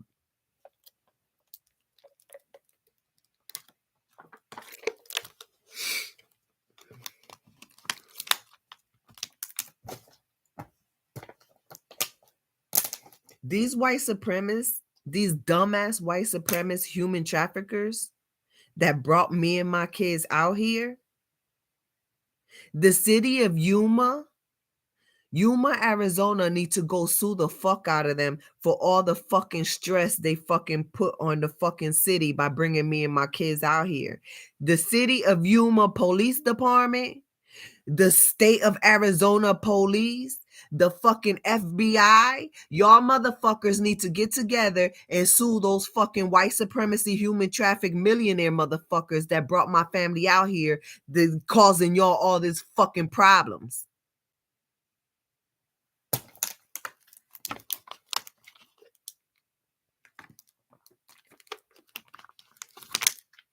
Instead of fucking with me and bullying me and my kids, y'all need to go after the fucking money. Everybody like chasing the fucking dollar, right? Everybody like chasing the fucking dollar, right? I don't got that kind of dollar. Go fucking find out why the fuck them motherfuckers picked me and my kids to bring us out here to cause y'all fucking problems.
When I used to live in Jersey,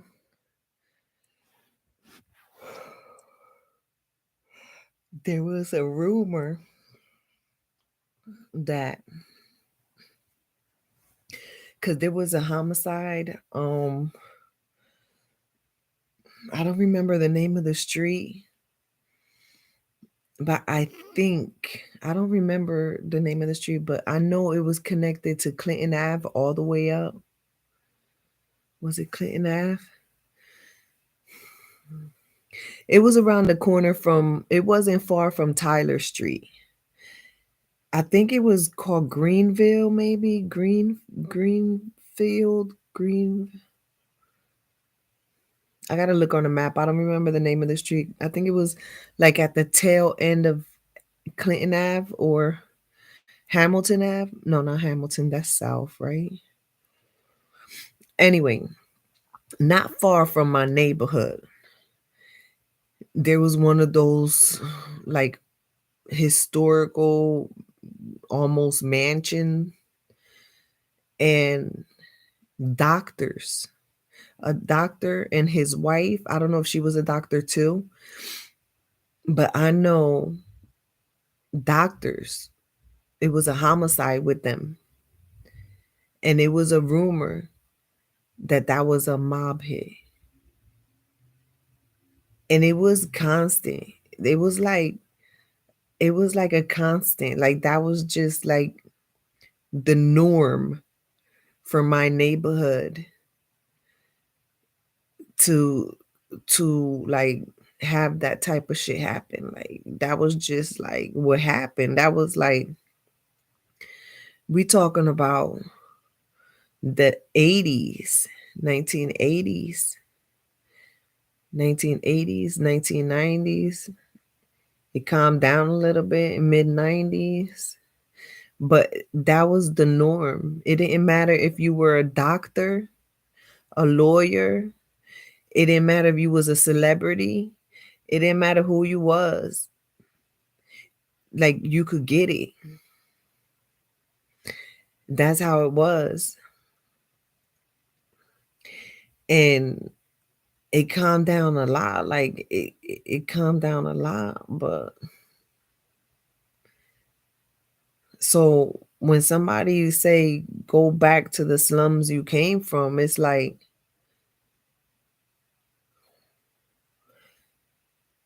bitch.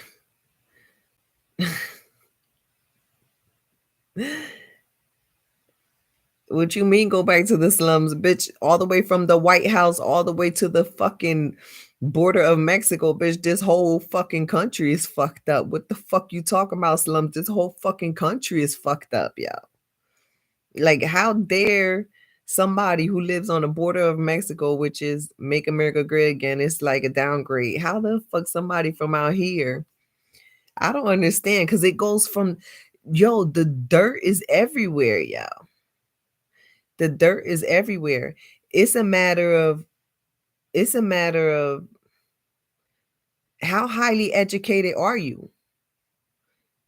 I didn't graduate from Ivy League, but I bet I'm closer than that bitch that sent me back to the slums. Like, I'm pretty sure I'm closer to fucking Ivy League than she and probably her whole generation. I could be wrong, but the way her character is, the way these people character is, they belong to stay in this tiny ass town for the rest of their life, yo. They belong to be isolated away from the rest of the fucking country. So that's a privilege for somebody from here, from somebody from Yuma, Arizona, to tell me and my children to go back to the slums we came from. That's a fucking privilege, yo. That's an honor. Like the delivery is fucked up because it violates human rights and is discriminatory. So the delivery is fucked up. Like if she was a mental health therapist that broke it down to me in a way that is professional and educated, that information that she gave me, go back to the slums, if she was like a professional, she would know how to deliver that message in a way where it can inspire, but you can't just go around just being white and just telling the Black Lives Matter, go back to the slums. Like, that's ignorant as shit, yo. That's like, yo, you belong to stay in this town for the rest of your life, yo. Your whole bloodline belongs to stay right here, yeah. And so I actually appreciate the message, not the delivery, because the message is a reminder that there's a difference in slums, yo. There's a difference in quality. There's a difference. There's a huge difference. Like, you don't have like you're not superior.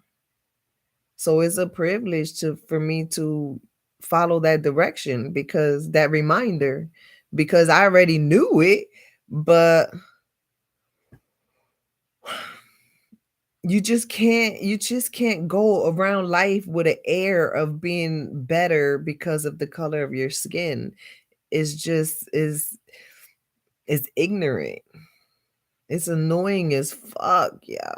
It's annoying because especially inside of an educational institution, um, we're supposed to have high expectations of teachers, and a disabled single mom is not supposed to be more. I don't know. I don't know. It don't fucking matter. It really don't fucking matter because she not telling me shit that I don't already fucking know. It's just you got to be careful who you talk to, how you talk to people, because yeah, everybody is not like these Mexicans that let you just fucking do and say whatever the fuck you want, because we're not all the same, hun. All Latinos are not the same. They accustomed to Ted Cruz shit out here. I'm not with that. I'm obviously, obviously, obviously we're not the same. Obviously. So yeah, that was the rumor in Trenton that was a hit.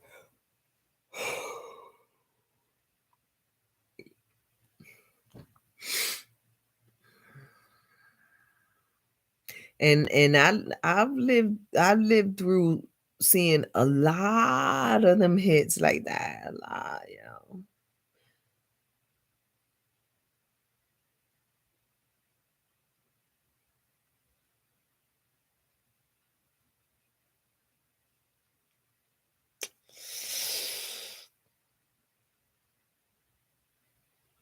I got friends from Sicily. I have friends from Sicily.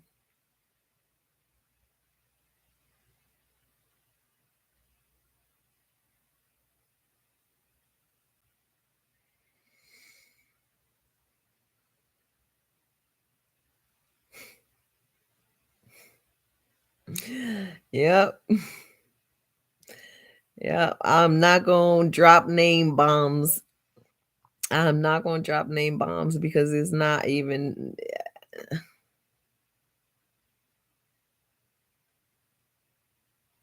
for what? For what?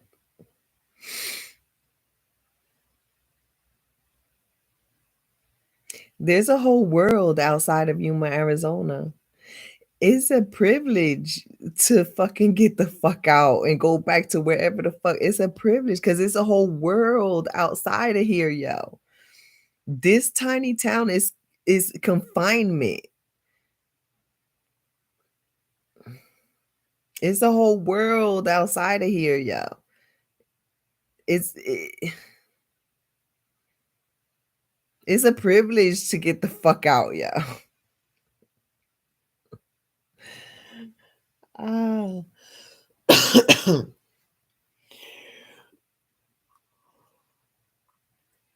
I washed clothes today.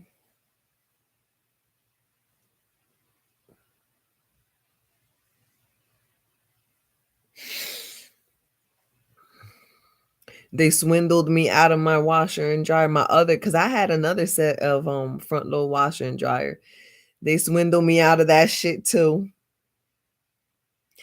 Swindle me right out and rob me right from my fucking washer and dryer, yo. My front load washer and dryer. I paid like 3,500. They swindle, yo. Rich people that see disabled single mom and target them, yo. Yo, they fucking they greedy, yo. They nasty, they dirty. Rich people that steal from poor people. Yeah.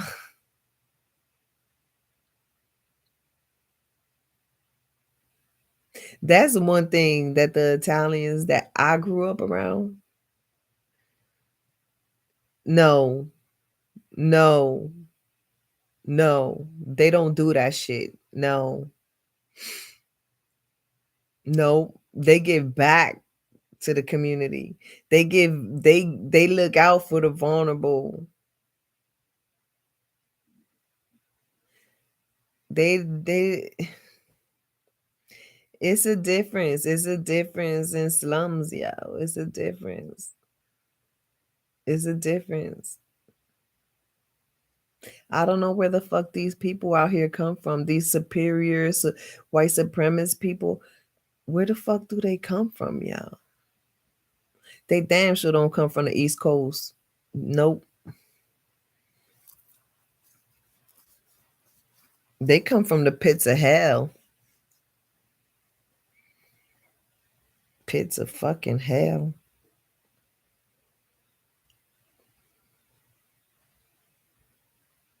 But it's a culture thing because there was an incident when I used to go to the laundromat. And I only used to go to the laundromat because that was my trip into the community. So I would take my little cab to the laundromat to do laundry, right? That was my outings once a week, sometimes twice a week.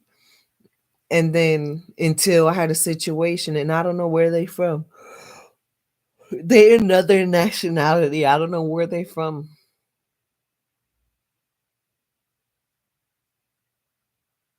They don't look like the Muslims from the Botanicas on the East Coast. They don't look like the Indians from out there. I don't know where the fuck these people from, but they wasn't white, but their skin was white. But at the laundromat, so she tried to swindle me out of coins, yo. Like the machine in Yuma, the washing machine laundromat in Yuma. I posted it in Facebook. Like she tried to swindle me out of some coins and was like treating me like if I was a thief and I was trying to when she had cameras and I told her that her machine and she witnessed that her machine stole my fucking coins. So when I asked for her to replace it so I could get my load washed for fucking coins, yo. I think it was 75 cents. And she looked like she was ready to call the fucking 911 over 75 cents, yo. Over a fucking lie. Yo, it's the culture here. They money fucking hungry, yo. Pennies, yo. These fucking business owners out here. This is why they probably swindle me on my fucking vehicle so that I won't go out there and see more shit. So when she did that, I was like, "Oh, I gotta go buy a $3,000 front load washer and dryer set because this bitch want to swindle me out of 75 fucking cent, and I'm about to catch a charge over 75 cent." She looked like she was ready to call 911. She looked like she was ready to fucking fight, yo. Literally fight, yo. Over some fucking 75 cent that her machine stole from me, that she witnessed her machine steal from me, and she had cameras. Yo, these people are fucking thieves, yo. These business owners, it don't matter if they not white, if they're a business owner out here, it's the culture. And then her boss came, right? After she called, because I told her, call your boss, call somebody, bitch, because I need my fucking shit washed. So, her attitude and shit. And so he came And I told him, yo, she yelled at that little Mexican girl. Like there was a little child, like 5 years old. And she yelled at her and said, no, don't come around this area because kids be stealing and whatever. Yo, these fucking people in the culture with the business owners out here, they are so money hungry. They are so, I don't know if they've been violated by the community and been robbed and I don't know. No, there's no excuse for it. There's no excuse at all, especially when you got cameras. There's no excuse, yo. And then to be treating your customers like shit. So over 75 cents, I had to buy a fucking 3,000 something dollar fucking washer and dryer, yo. And I didn't want to buy that shit because I would have rather spent $20, $25 on cab fare back and forth to the laundromat to do a $5 load of laundry. So my laundry trips was like $25 for a $5 load of laundry, right? So I was already overpaying, but I rather had done that and instead of buying that fucking front load washer and dryer that I got now, because I didn't want to buy that because my plan was not to buy heavy furniture so that in case I get a chance to get up and fucking go, I don't have to worry about heavy furniture and another bill. But over 75 cent, a business owner out here won a fucking won a war, basically a fucking war over 75 cents, yo. And when her boss came, he didn't want to he yeah, he made her give me the change to do the laundry, but she gave me an extra, I think it was an extra 50 cent or some shit extra. I don't know, but I posted it on Facebook and I try to give him the coins back and I put it in his hand. I said, "Yo, she gave me an extra 50 cent. So take this shit." He was like, "No, no, no. No, no, no. You take this fucking 50 cent, yo." And I never went back to that laundromat. And they're not white. They look like their skin look light, but they're not white. Like I don't know what they are from. I don't know where they from, but it's the culture. Like who taught them that it's okay to be a business owner like that in Yuma, Arizona? Who taught them that that's okay? Their peers. Their peers. It's the culture here. They don't. They don't. They don't know. In my experience, these business owners don't know how to appreciate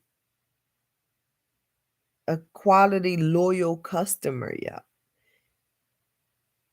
They money hungry, yeah. There was another time I went to the dollar store and I don't know what kind of toy, I don't remember. My son had bought a toy and I bought a couple things. But that one toy, soon as we walked out and got in the car and he opened it, it fell apart. Like it crumbled into trash because I mean it's a dollar store toy. So it's not a big deal, right? But when you're recovering from homelessness and your kid wants a toy that you paid $1 for and you're recovering from homelessness, it's like you don't want to be money hungry, but you have a right to have what you purchased intact. So I took the toy back to exchange it for the same exact toy or whatever the fuck they want to give me store credit, whatever. It wasn't much. It was like $1. This fucking dollar store in Yuma, Arizona, y'all. The one over there by the Salvation Army. They fucking denied to exchange the toy, y'all. They denied, like they gave me such a fucking hard time over a fucking dollar toy when I had bought other shit too. So it's not like it's the culture, yo. It's the fucking culture here, yo. It's like I was going to that laundromat for months and months, ever since we moved here 3 years ago, right? Even when we was in the homeless hotel, I would go to that laundromat on Catalina Drive. Like that was my spot to go to, right? They knew me. Like I would even clean, yo. Because I used to work for a laundromat on the East Coast. So I know how to clean a laundromat. So I would even help the ladies clean, right? Like at night, like when they closing and I'm still there, I would help them clean the lid. I would help them like wipe the fucking Windex. I would help them fucking clean at that laundromat. I've been going there for 3 years, right? Well, not three, yeah, 3 years. And it's like they don't appreciate fucking quality, yo, because they sold it. Cause I don't know, I think it was a Mexican dude that owned it for all those years until they sold it to these other people. I don't know where they come from, yo. But they sold it to them, but they not Mexican, the new owners. But when those new owners came in, the place started looking like trash. Like I almost almost slipped on the fucking fabric softener sheets on the floor because the bitch that had a problem with the 75 cents, she dirty. She dirty, dirty. Like she dirty, dirty. Like nasty, dirty. Like when the Mexicans owned it, it was always like clean. And if it wasn't, it's because it was super busy, but they was still on top of like safety shit, right? But when these new people bought it, it turned to shit low. Yeah, it was nasty as fuck, yo. And when I offered to help her clean it, she was offended.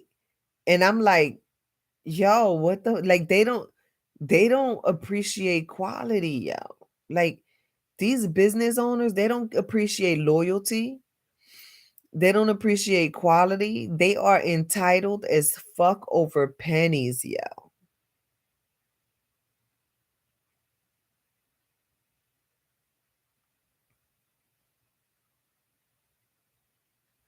It's like, bitch, I could buy myself a fucking front load washer and dryer, and bitch, I could buy you a front load washer and dryer, and I got robbed for a fucking washer and dryer from Jacksonville, North Carolina. So what the fuck over 75 cents? Are you serious, yo?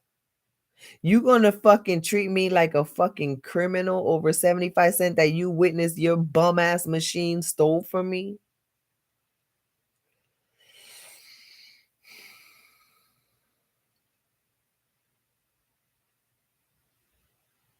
It's the culture here. It's the culture. It's generational shit, yo. It's the money hungry, not appreciating quality,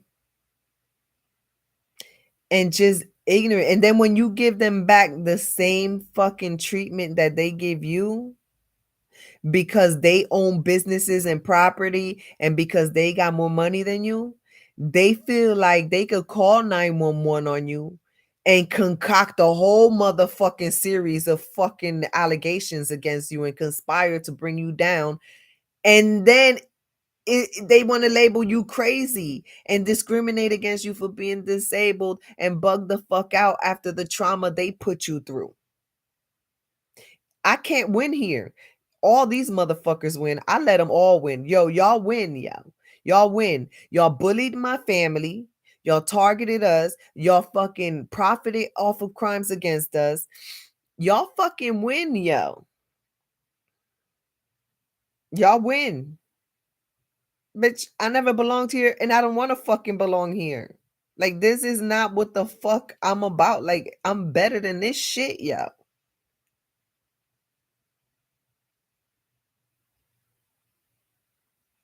They got Black Lives Matter on the house arrest, yo. On the house arrest in Yuma.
and you can't find any religious relief either. Religious institution relief. If you're not from here and you're not with their culture, you're not going to find any religious institution relief out here.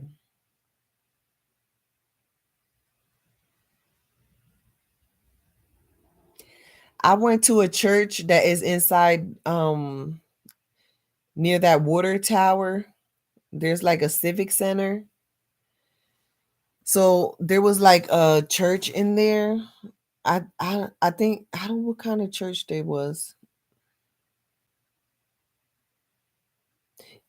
Pentecostal maybe. I was invited there by the cleaning people at the homeless hotel, at the Nights In homeless hotel, the cleaning people, they invited me to that church, right? And they knew I was desperate looking for somebody to rent me a fucking Section 8. So I I assumed they were inviting me into their community to assist me to find some kind of shelter, some kind of home, some kind of place that'll rent to me with Section 8, right? Or at least for one meal or but I went to that church and they knew my history because they was the cleaning people from the homeless hotel, so they seen me fucking struggle with my kids. Do you believe that church didn't offer me and my family not even a fucking meal? A Mexican church, Pentecostal. I believe they were Pentecostal. You know them churches that you can't paint your fingernails, you can't dye your hair, you can't you you can't you got to wear long skirts type of shit, like the strict religion. I think it was Pentecostal. So I worshiped with them, right? I I went in there, I can like it's like they knew my situation, right?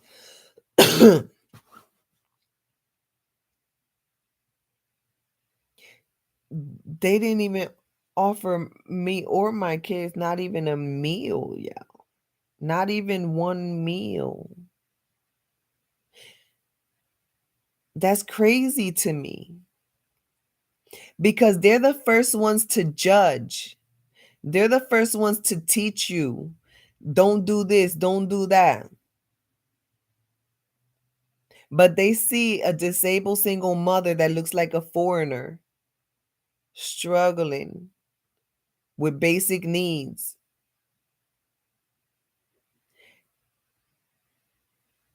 But I'm sure they'll be quick to have their hand out for offering time. But they didn't even offer a meal. And then after church, they made clear that they were going to go eat at a restaurant or whatever the fuck, right? But they had to drop me and my kids off at the homeless hotel first, right? Like we had to separate. Like we couldn't go with them. But little did they know that me and my kids, we will feed everybody in that fucking church today. Today, right now, it's 5 o'clock in the morning. If somebody was to call me or knock on my door and tell me that they need somebody to cook for that church, I would feed them enough for them to take home leftovers for their families. Me and my kids would do that for that church, even though they didn't give a fuck about us.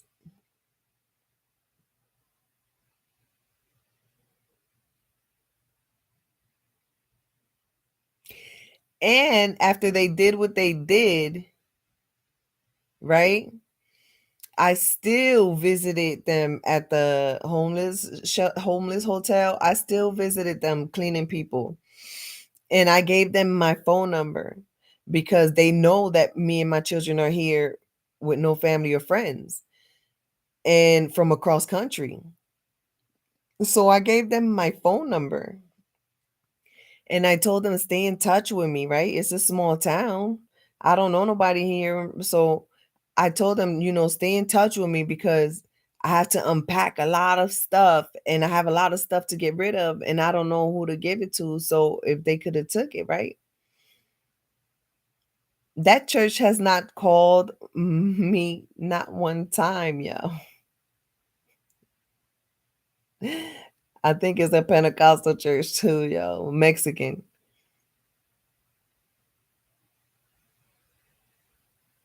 Yeah.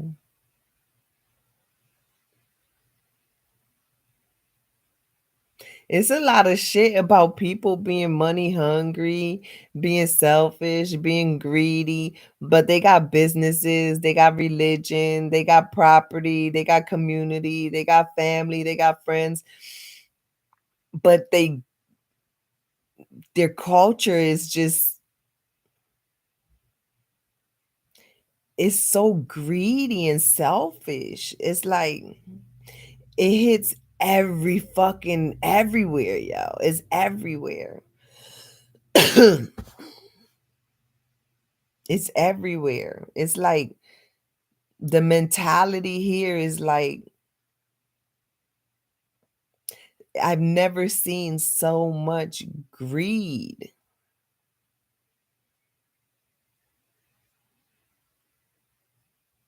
everywhere. Everywhere.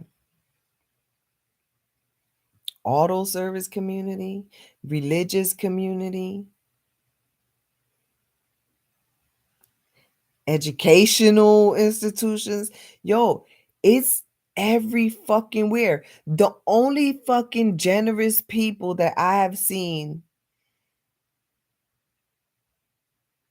that took care of us somewhat was the homeless people, yo. And really, like, that's it. I mean, Salvation Army helped, but we're gonna keep it real.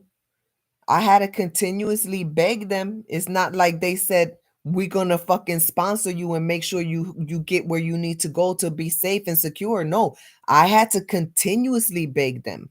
And I had to share with them every penny that I could contribute to making sure that me and my kids were good. It's not like they just took over.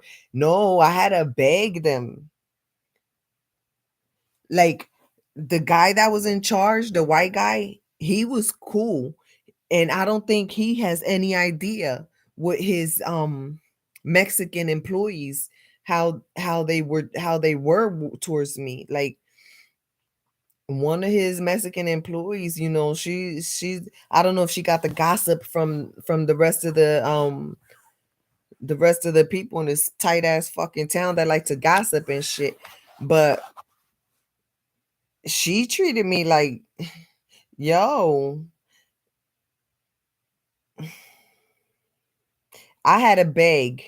I had a beg. I had a beg. I had to beg for every penny that they contributed to help my family. And it wasn't 100%. It was like I had to max out my credit cards and show them that, yo, even the last day at the homeless shelter, like it was a struggle to pay for. So it's not like it was an easy ride going through Salvation Army. It did help a lot. It helped a lot. But I had to beg for it, so that was work too, because they knew I was panhandling to make up for the difference. So it's not like they completely took me and my kids off the street. Me and my kids were panhandling even when Salvation Army was helping us. We still had a panhandle to put in our part.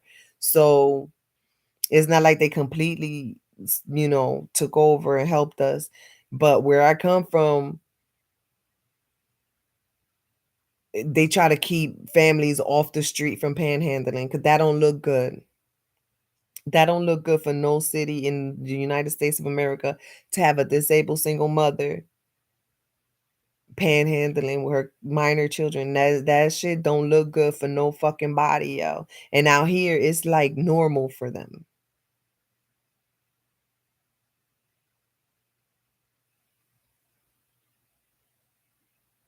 It's like it's normal for them. It's sad.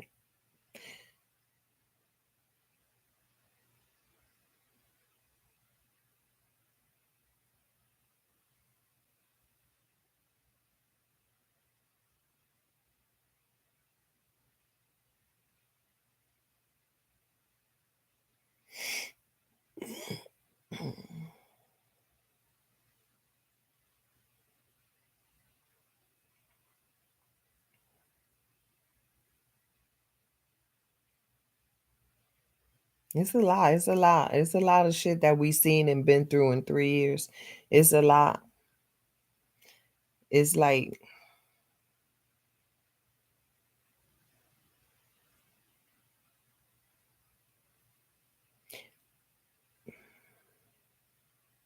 it's fucking sad, yo.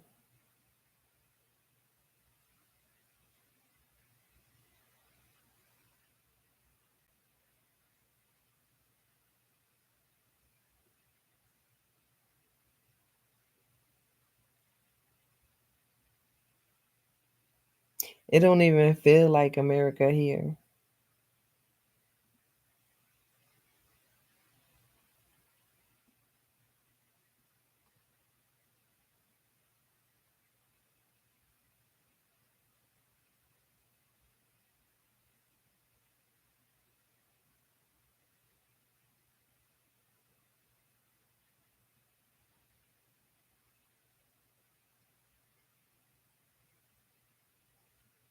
I wonder how Puerto Rico treats like foreigners and undocumented people. I wonder how Puerto Rico I could there's we come from a culture where I mean, we don't want to see nobody go hungry. We don't want to see nobody fucked up, but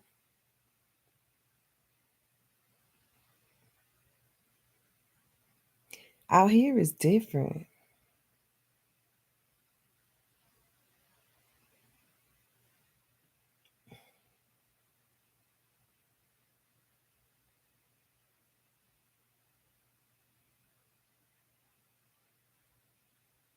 I don't know.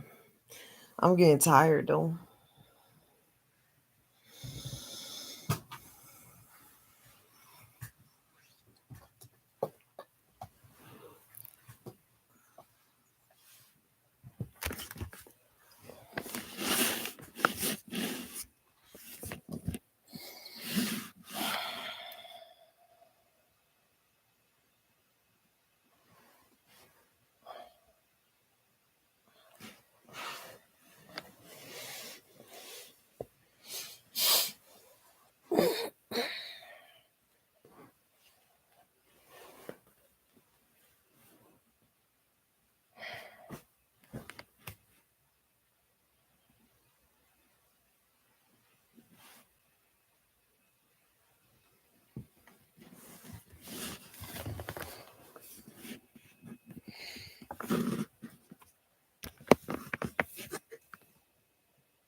You know how you take a flower petals and you're like, he love me, he love me not.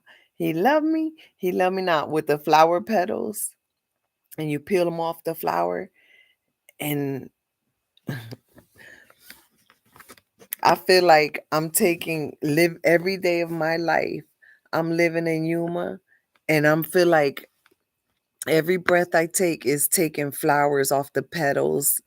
I mean, taking the petals off the flower. Every second of my life in Yuma is taking petals off the flower, saying, "They're gonna kill me and my kids today or not? They're gonna murk me and my kids today or not?"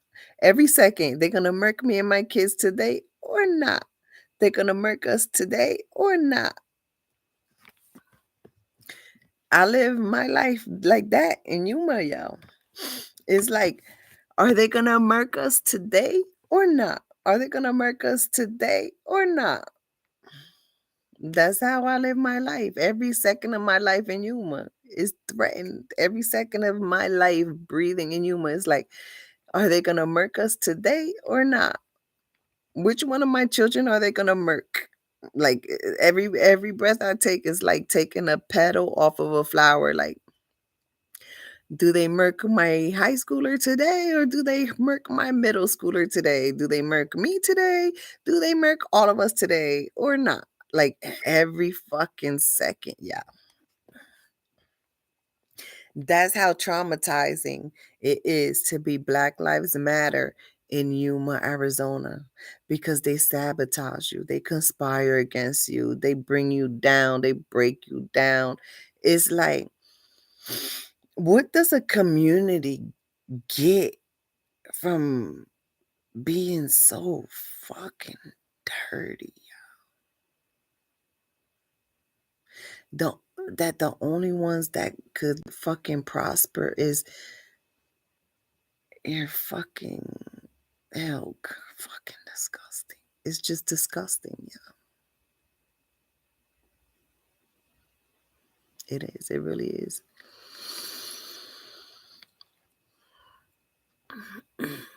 So if I could leave a little snippet of journal on YouTube so that other people can see what it is for my life, my children's life in Yuma, Arizona in 2022 on the border of Mexico so that y'all could see what it is.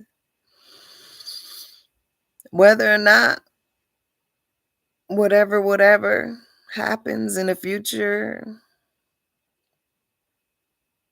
I want to leave something behind. Something that somebody might be able to come across and it might save a life. If somebody can learn from my mistakes,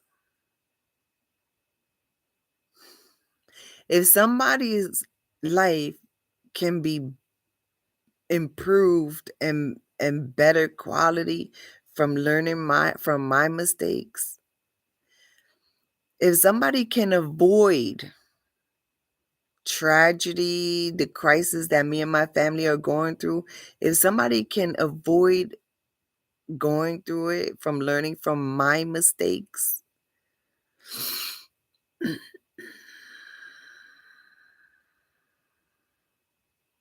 then I did my job as a human being in Yuma, Arizona.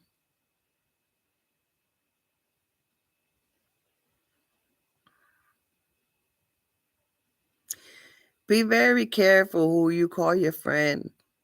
Be very careful who you trust. Just because somebody is in a uniform does not mean they have the best intentions for you. They might want to take your life.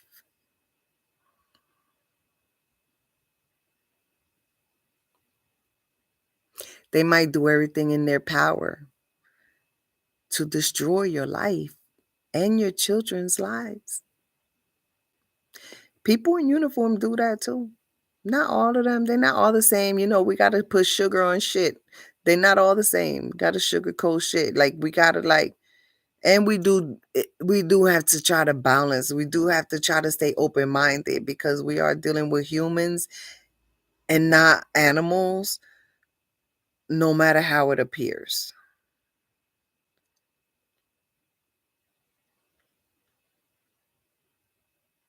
But you got to be very careful who you allow into your home, who you open doors for. You got to be so careful.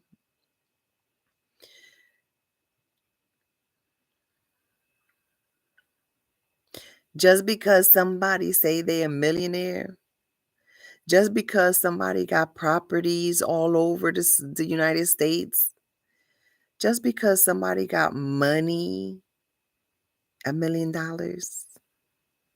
or so, because just because they see, yo, you gotta be very careful who you fucking associate with, yo. Especially in military communities. That's the world we living in. That's the world we living in.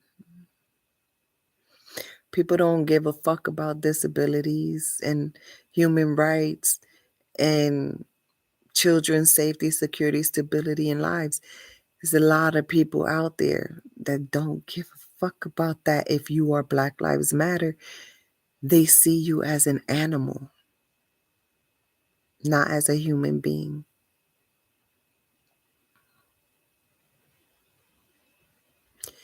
No matter how educated you are, no matter how much work you put into fucking, yeah.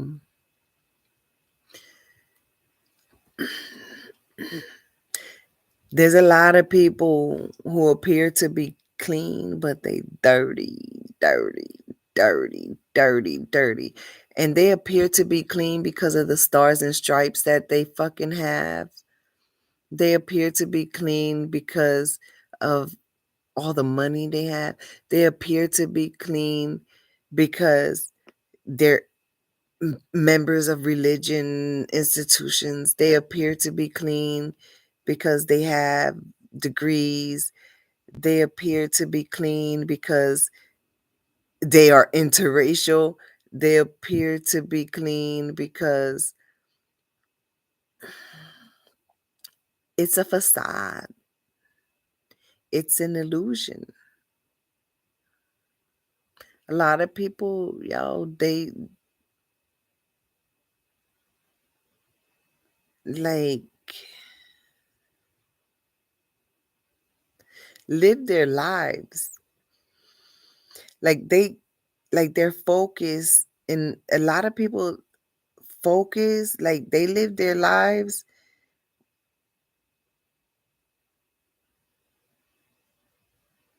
targeting, grooming, hunting people, to destroy them. Like that's their life goal. Like that's their life mission. And they teach it to their children. And a lot of cultures do the shit generationally for generations.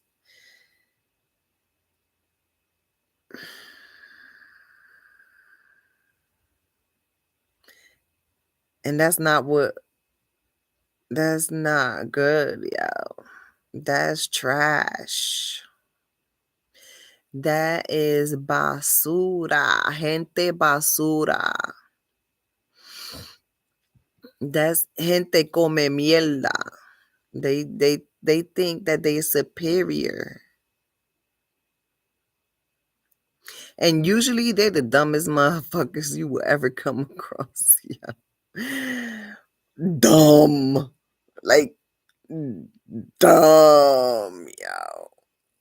Maybe that's why they do that, because they're so insecure and they know their worth is shit without the dollars. They know that their worth, they know that their worth as a human being and contributing to the world is worthless without their property, without their money. just as basic human beings, I think maybe that's why they break people down instead of building people up because they know that they themselves, no matter no matter how many degrees they buy, like Trump, he bought his education, like he bought his degrees. He's a dumb fuck, y'all. So there's people out there that buy their shit. They don't earn it. They buy it, yo. They buy their degrees. Like it's not a secret. And these people that set out to do fucked up shit to other people is because they insecure and they know that without their money, they are irrelevant to the world. Like they don't contribute growth. It's sad. It's like who raised you? Who raised you? Like where'd you get your morals and values?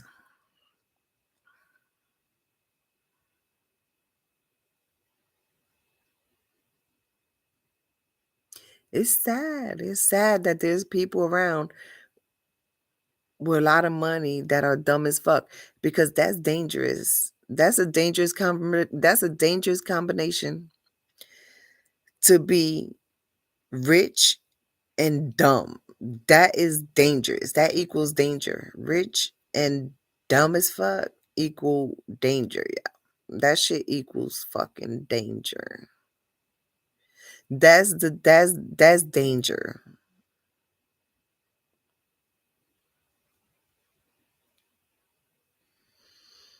I'd rather be poor, not poor. I'd rather be a disabled single mother and educated in humanity than to be rich and dumb as fuck and dirty, dirty, dirty, dirty.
What a fucking mess.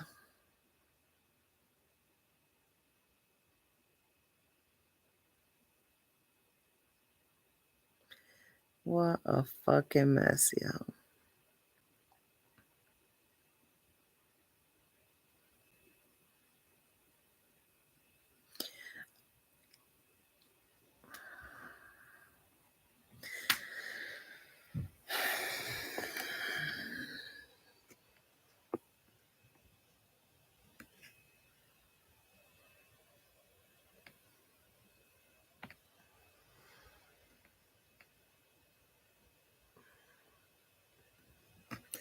It'd be fucked up if I dropped this laptop on my face.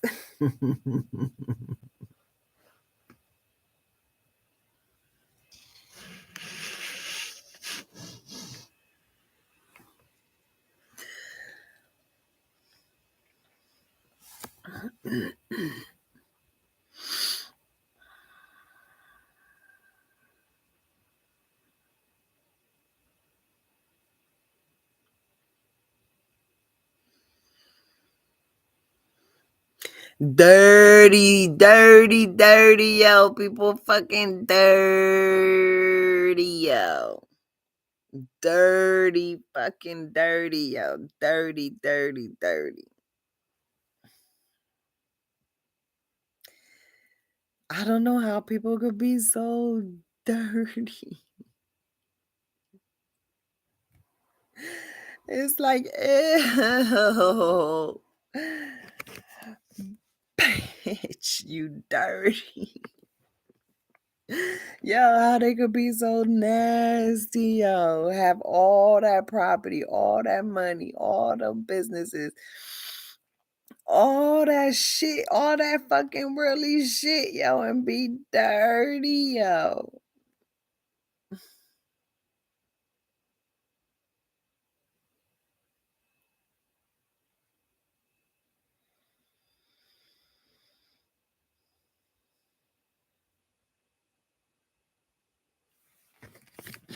I should go cook.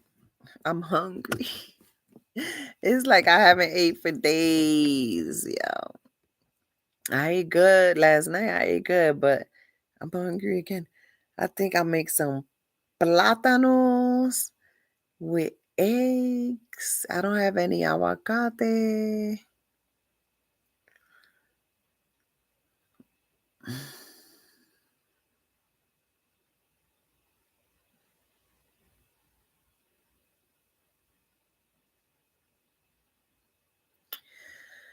Or I should just go to sleep.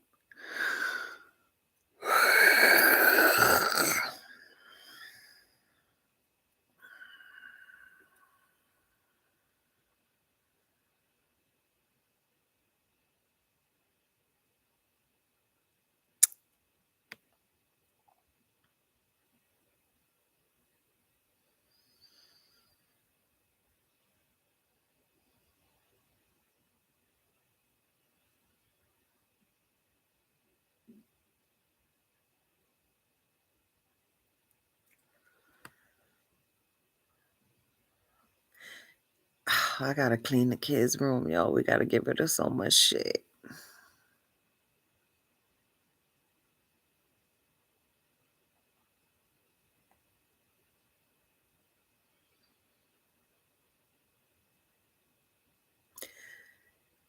I gotta clean this room.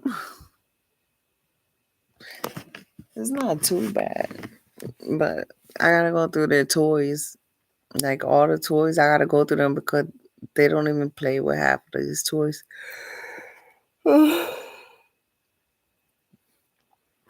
They outgrowing a lot of their shit.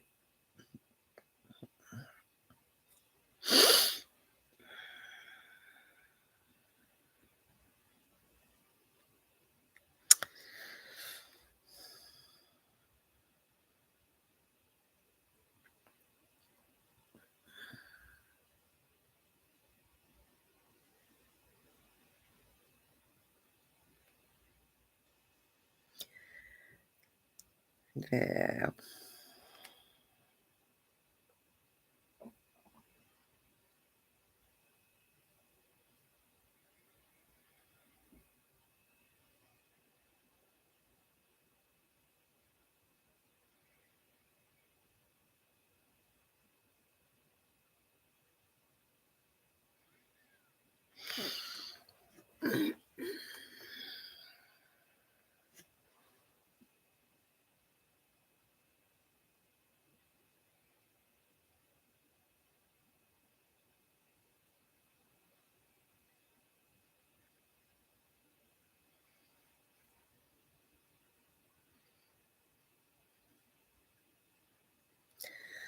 I need a facial tomorrow. Well, later today because it's fucking 5 o'clock, 6 o'clock. I need a facial.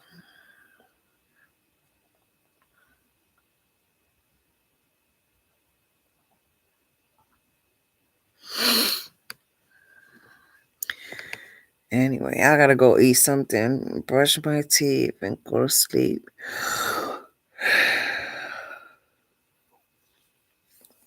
Maybe I'll go eat some crackers.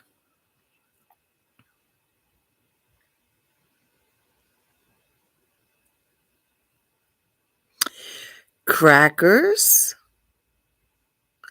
with black coffee. But that coffee gonna wake me up.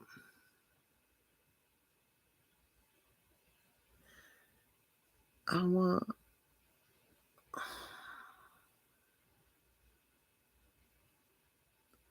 crackers with coffee. Damn. I got a delivery coming today. I got a delivery coming. Fuck, I can't go to sleep because I'm not gonna wake up. I got a delivery coming.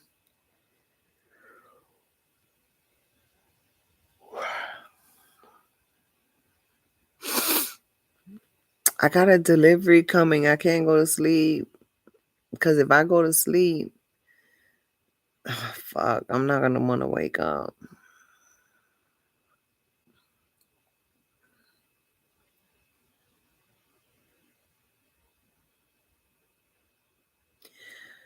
Damn, but I got shit to do. I got so much shit to do tomorrow, today. I got so much shit to do. Oh my God, I got so much shit to do. I'm gonna be tired. That's what I get for fucking around with YouTube.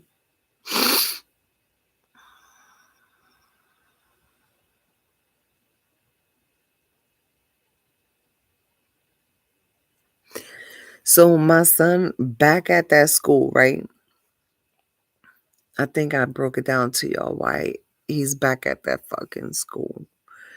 But yesterday, Friday was his first day back over there, right? He got home so tired.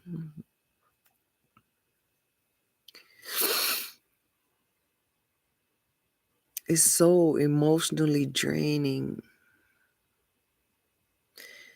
It's emotionally draining.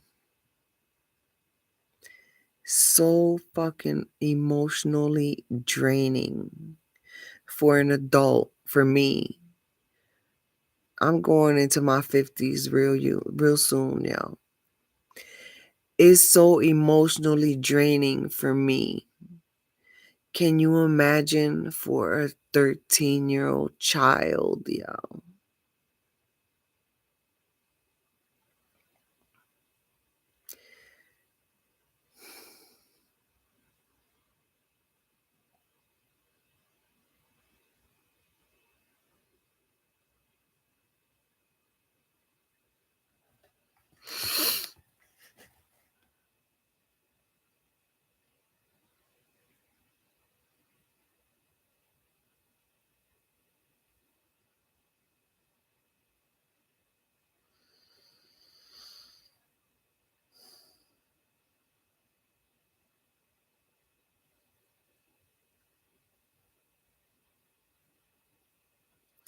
And then people say and do dumb shit in a real subtle way, like so that it is and it's fucked up because it's directed to a child. And it's like they don't learn out here that it's like no matter how many different which ways that I can show and prove that, yo, there's a lot of shit that's being shared behind the scenes. And no matter which way, how many times I show and prove that there's a lot of shit behind the scenes being shared that can literally pop up to fuck people lives up, like in the future, like generations from now, that can really fuck with they fucking shit, y'all, like they whole legacy. And it don't matter how many ways I show and prove that you gotta be careful how you treat people and don't treat them like you're racist or oppressive. It don't matter. That's what I'm saying. I think they giving away degrees for fucking free out here. Like people buying their degrees and shit or inheritance or they related to or what the fuck ever how they get their shit, but they don't earn their shit because they don't have the mentality to understand future generations that can impact them. Like they say and do dumb shit to me and my children, and they think that me and my children are slow to the point where we don't see the subtle reading between the lines of what the fuck they really fucking saying and doing, right? Because a lot of times me and my kids, we let a lot of shit slide. Like we don't address every single discrimination fucking last word that these motherfuckers say to us or do to us. Like we let a lot slide. But what people don't understand is just because you getting a slide is not a lifetime pass, because there's no expiration date on disrespect, yo. And so when they think they getting away with shit because they think they're more intellectual because they have titles, they have jobs, they have property, they have businesses, they have community, they have the power and they have the white supremacy power and control over us because we're vulnerable, right? So they think they could say and do whatever the fuck and get away with it, but because they think they got a pass, but a slide is not a pass, yo. A slide is, I might catch up with this shit in 30 years from now when you have grandkids. And that's not good, yo. Because there's shit behind the scenes that's being shared and being archived. And if people are taking notes, yo, it's a whole motherfucking it's a whole nother world that could pop up generations from now just because you said some fucked up shit to me and it's documented. So you want to be oppressive, you want to be racist, you doing it to the wrong fucking people, yo. Like it might appear to you that me and my kids are letting shit slide, but trust me when I tell you, everything that I can fucking take notes on, everything that I can fucking share and archive, yo, I'm not the only one who has the information, yo. There's a whole fucking network, yo. It's called the web. It's called, why would you want to risk being associated with some fucking oppressive racist shit when you least expect it, yo?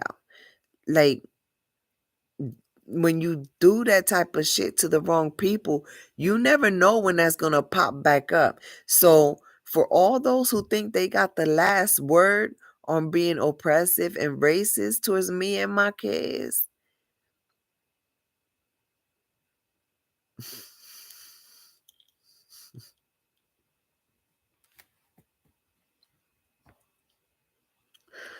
enjoy your fucking time fucking with us, yeah. Enjoy your time fucking with us, yeah. Because even if we're wiped off the face of the fucking earth, your name, your face, and your shitty ass fucking culture is gonna pop up. Never know when. So it's better if we all try to get along. That way we don't have to keep tabs. That way we could like just live our lives, right? We don't have to keep tabs on one another. That's what I call living like my best life is if I don't have to keep tabs around the people that surrounded me and my children. That's living my best life. Right now, for 3 years, I've been living like shit. My children been living like shit. And it's all fucking connected to this fucking white supremacy human traffic culture, y'all. So y'all go ahead and enjoy your little fucking last word, y'all. But just know you ain't fucking with the average fucking what's that cartoon? The average bear. The average you know that I can't remember. It's a cartoon that's it. It's ah I need sleep. But yeah, people think they getting away with shit and they have no fucking clue that yeah, no clue. No clue. Like it don't matter how many fucking different which ways I fucking show and prove that yo, it's not right. Like chill with that bullshit. They don't because their culture is that they're superior. So, they feel like they could just keep fucking with us. Yeah. Go ahead. You the smart one. You the one with the degrees. You the one with the job. You the one with the title. You the one with the property. You the one with the businesses. You the one with the money. You the one with the community. You the one with the family. You the one with the friends. You the one. You the one. You the one. You the man. You the motherfucking man. Keep fucking doing the dumb shit. You keep thinking that. Keep thinking that that shit is sweet, yo.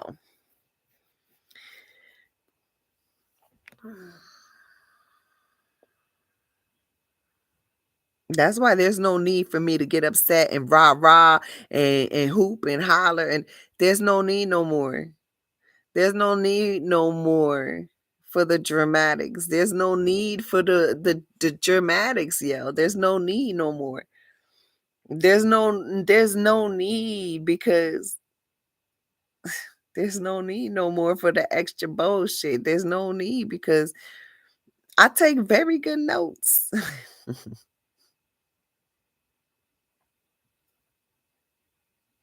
I'm taking notes. And I need to eat and sleep, yo. Fuck. I want to sleep, but I can't because I got a delivery coming.